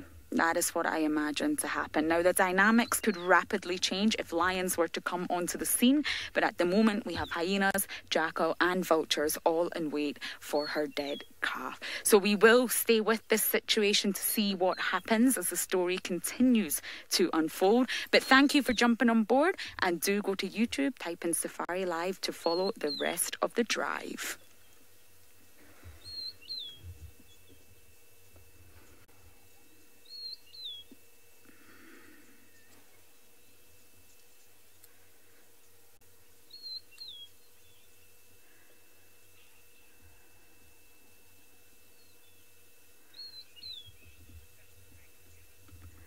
So for those of you still with us, as you can see, the scene is completely set out in front of us. And when we did first arrive, the hyenas really were feeding upon the dead calf. I think, are they back at it? Yep, they are. The mother's wearing thin. They're back at the calf, and there's just so many of them. It's so sad. The hyenas are definitely taking over. The situation is, I don't think this will go on for much longer. Obviously, it has taken a very long time. It's been very painstaking to sit and watch this, but of course we started this story and I wanted to follow it through. And indeed, we had a question about vultures earlier, and we can see vultures arriving on the scene. I can see a few more in the distance, and indeed some have landed. There's a jackal around. I'm not sure if there's more than one, but I definitely have spotted one. And also we're just surrounded by hyenas, and I'm trying to get a good look at who is who, but obviously it is quite a distance away from us. The hyenas are definitely feeding quite heavily on this calf now. The mother does still keep coming back and chasing them away, but she doesn't appear to have the same energy levels. I really personally don't feel it will be much longer, and I do hope that the mother does get up and leave. I really don't know if she will. I really can't say that for sure. But of course, if lions were to come in, that would chase her away, and maybe that would be the best way. Sometimes you have to be cruel to be kind. So, of course, unfortunately, we are nearing or getting closer to the end of the drive, but there is still time. So we are indeed going to stay here, but we're going to send you back down to Jimmy.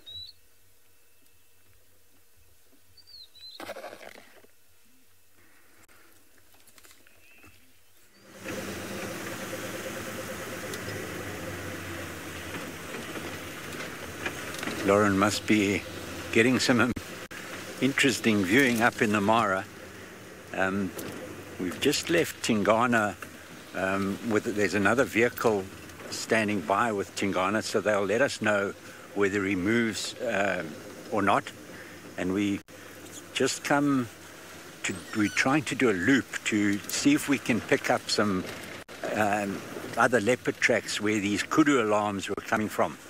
So the first thing we're going to try and do is find the kudu and then see if we can't get some clues as to where this leopard may have gone.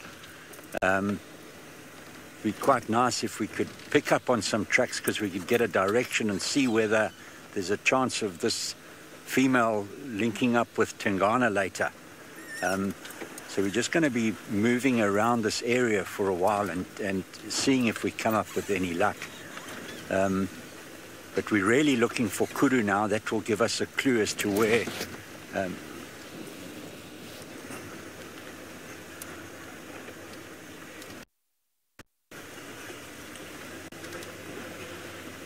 Carol, both male and female will contact call. Female with cubs will contact call, and then females with males will contact call. So they will both use contact calls. So yes, cubs and males and cubs and females. So I'm just going to switch onto this track, taking us north, because this is where we suspect the kudu were alarming.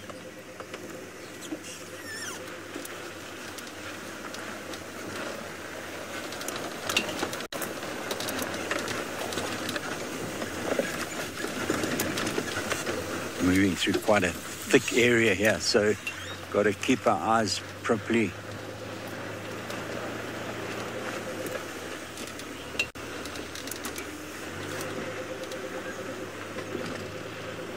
Lady Starfire, have I ever seen a pangolin?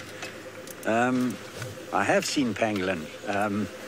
I've been probably very fortunate in seeing pangolin, as they certainly not common and they're very difficult to find. But on two occasions, the one occasion I was following leopard, and the leopard started playing with something in the long grass, and we sat with her for a while and she played, and we got in a little bit closer and found that she was actually playing with this pangolin, which was rolled up in a ball, so it was almost like a game. But the pangolin was quite a small one, and the leopard was a female, and she played with it for about 10-15 minutes before she got bored with it and left it. And it was quite interesting, because we didn't know whether to sit with a pangolin and watch it unwind and move off, or keep following the leopard. So it was quite an interesting one. And we've also seen lions find pangolin, come across pangolin, roll up, and also the same sort of behavior, try and play with it. And I mean, in some cases, big lions, small pangolin, they would probably be able to get into it and eat them. But in this case, they didn't. They got bored with it, and the pangolin moved off. So I've seen another pangolin. In fact, there was a study done a few years ago in this northern Sabi Sands, northwestern Sabi Sands, where they had a couple of pangolin. They had a chip on them, so they could actually follow them.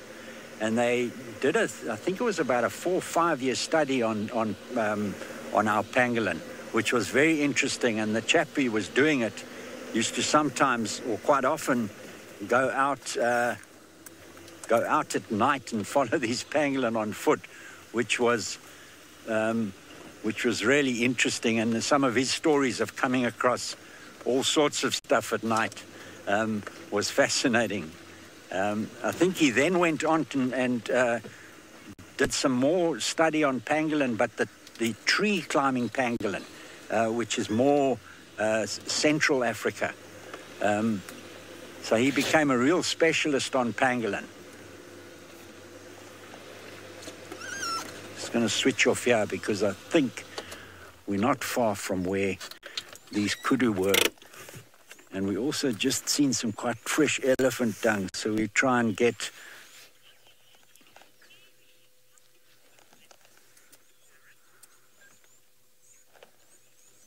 Have I had any scary encounters? I have had a couple. We're tracking a female once down sort of central Sabi Sands, a place called Londolozi, and we were following a female leopard, and we thought she was going to drink. So we actually, before we found her, we were tracking another leopard. It looked like a male track. And then the male track headed into the river, so we left him and then started tracking this female, and we went into a drainage line and got into quite thick stuff in the drainage line, and we hadn't realized that she had her cubs in that position, in that area. We thought she had left them down in a different river system. And there were two of us, a tracker and myself, and she came at us quite aggressively, and she wasn't a small female, but she sort of mock charged us and got to about four meters from us.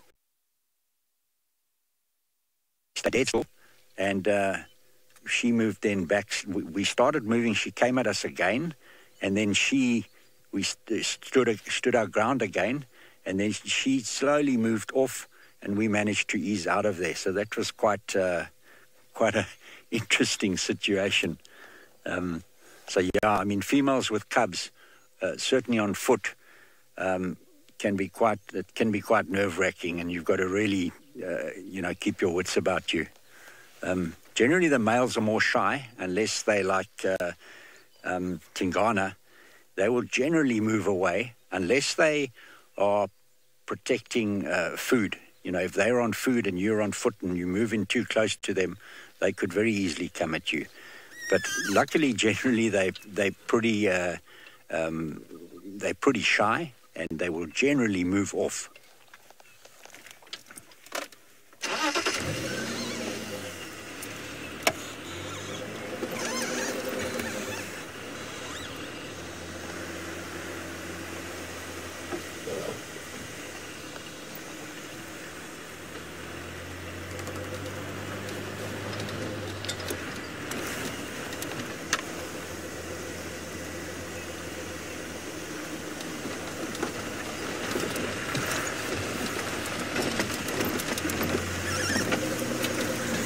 Didn't hear any more calls or anything this side.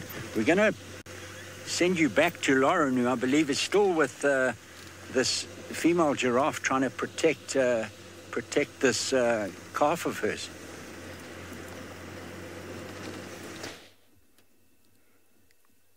I am indeed still with the giraffe. She is indeed wearing thin. The hyenas are so resilient. They're just so patient. They really haven't given up. But what is interesting is I see different characters from who I saw last night. And indeed, Miss Waffles is not here. She was very prominent at this whole scene last night with her two cubs, Grenadine and Delovo. And I do not see them, which is interesting.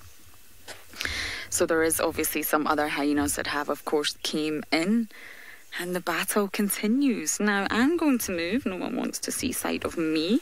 I was just sitting to get a better view on the top of the car there, but the male giraffe, let's take a look, is still here. He's really not wandering too far, and I think that could be what is the most interesting thing about this situation. There he is. He's really not too far, and he did wander. He had a little feed, and then again he's came back, and he appears to be just watching the situation. Absolute fascinating stuff. Now, the heat, let me tell you, is really starting to get hot. For all that complaining I did in the morning about the cold, it's dramatically changed, and it's incredibly hot right now. And it's still very, very, very early in the morning, and I am struggling with the heat, so I can only imagine how this mother is going to feel. Now, she obviously has access to water because we witnessed that, but indeed the heat is of course going to exhaust her, especially if, well, this is day 2, if you like. It's going to be night 3 tonight, but it's obviously the second day of guarding over, and slowly but surely I do feel the hyenas are indeed going to win this battle very shortly. That is how I feel it is going to go. Now, it is worth saying this scenario doesn't necessarily portray, I'm going to sit back up again so my short self can get a better view. It doesn't portray hyenas in the best light here, but indeed they do scavenge as well as make their own hunts, and of course this is natural for hyenas. They're attracted to the smell. They come in and they are resourceful and they are smart enough to indeed wait this out and know that it will deliver. At some point, of course, the hyenas know ultimately that they are going to win. So we are going to stay here for the remaining time that we do have left. But for now, we're going to send you back down to the bushwalk team to see what they're up to.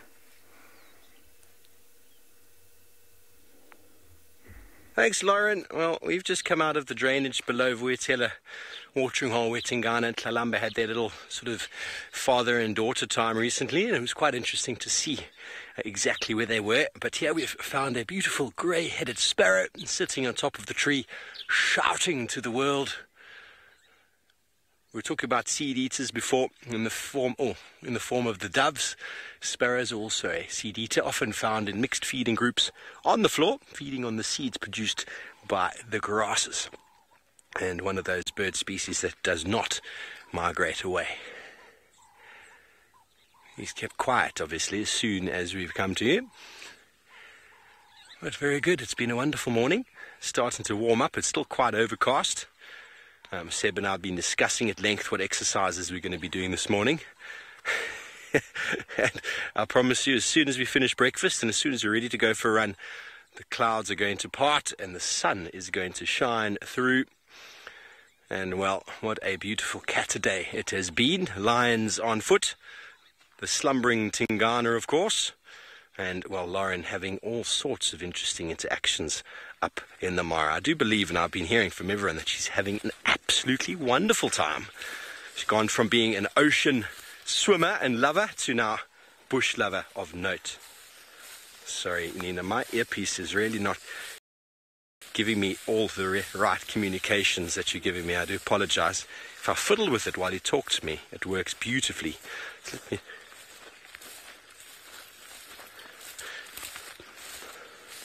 Did you get that, Seb? Yeah, James, how do you stay safe on the walk? Hello, James. Do you know how we stay safe on the walk? There he is. Right over there, that man walking in front of us. That's Rexon. He is our game scout, our protector. And the reason we need someone to protect us is the fact that, I mean, I am qualified to walk. Rexon carries the rifle. He's got both ears tuned to the African wilderness, whereas myself, with my one ear free and my other ear blocked with this contraption over here, I can hear things, but it's quite difficult to actually know where they're coming from. So while we're talking, while we're discussing things, while we're walking, it's quite difficult for us to, especially when we're live, to pay attention to what's going on. So he keeps us safe and well protected, and also a very, very nice guy to be on foot with. He's all full of energy and character. Anyway, I'm not sure exactly who I'm linking you to, but we're going to be heading home for breakfast. I think we're going to go back to Lauren, and we'll see you a bit later.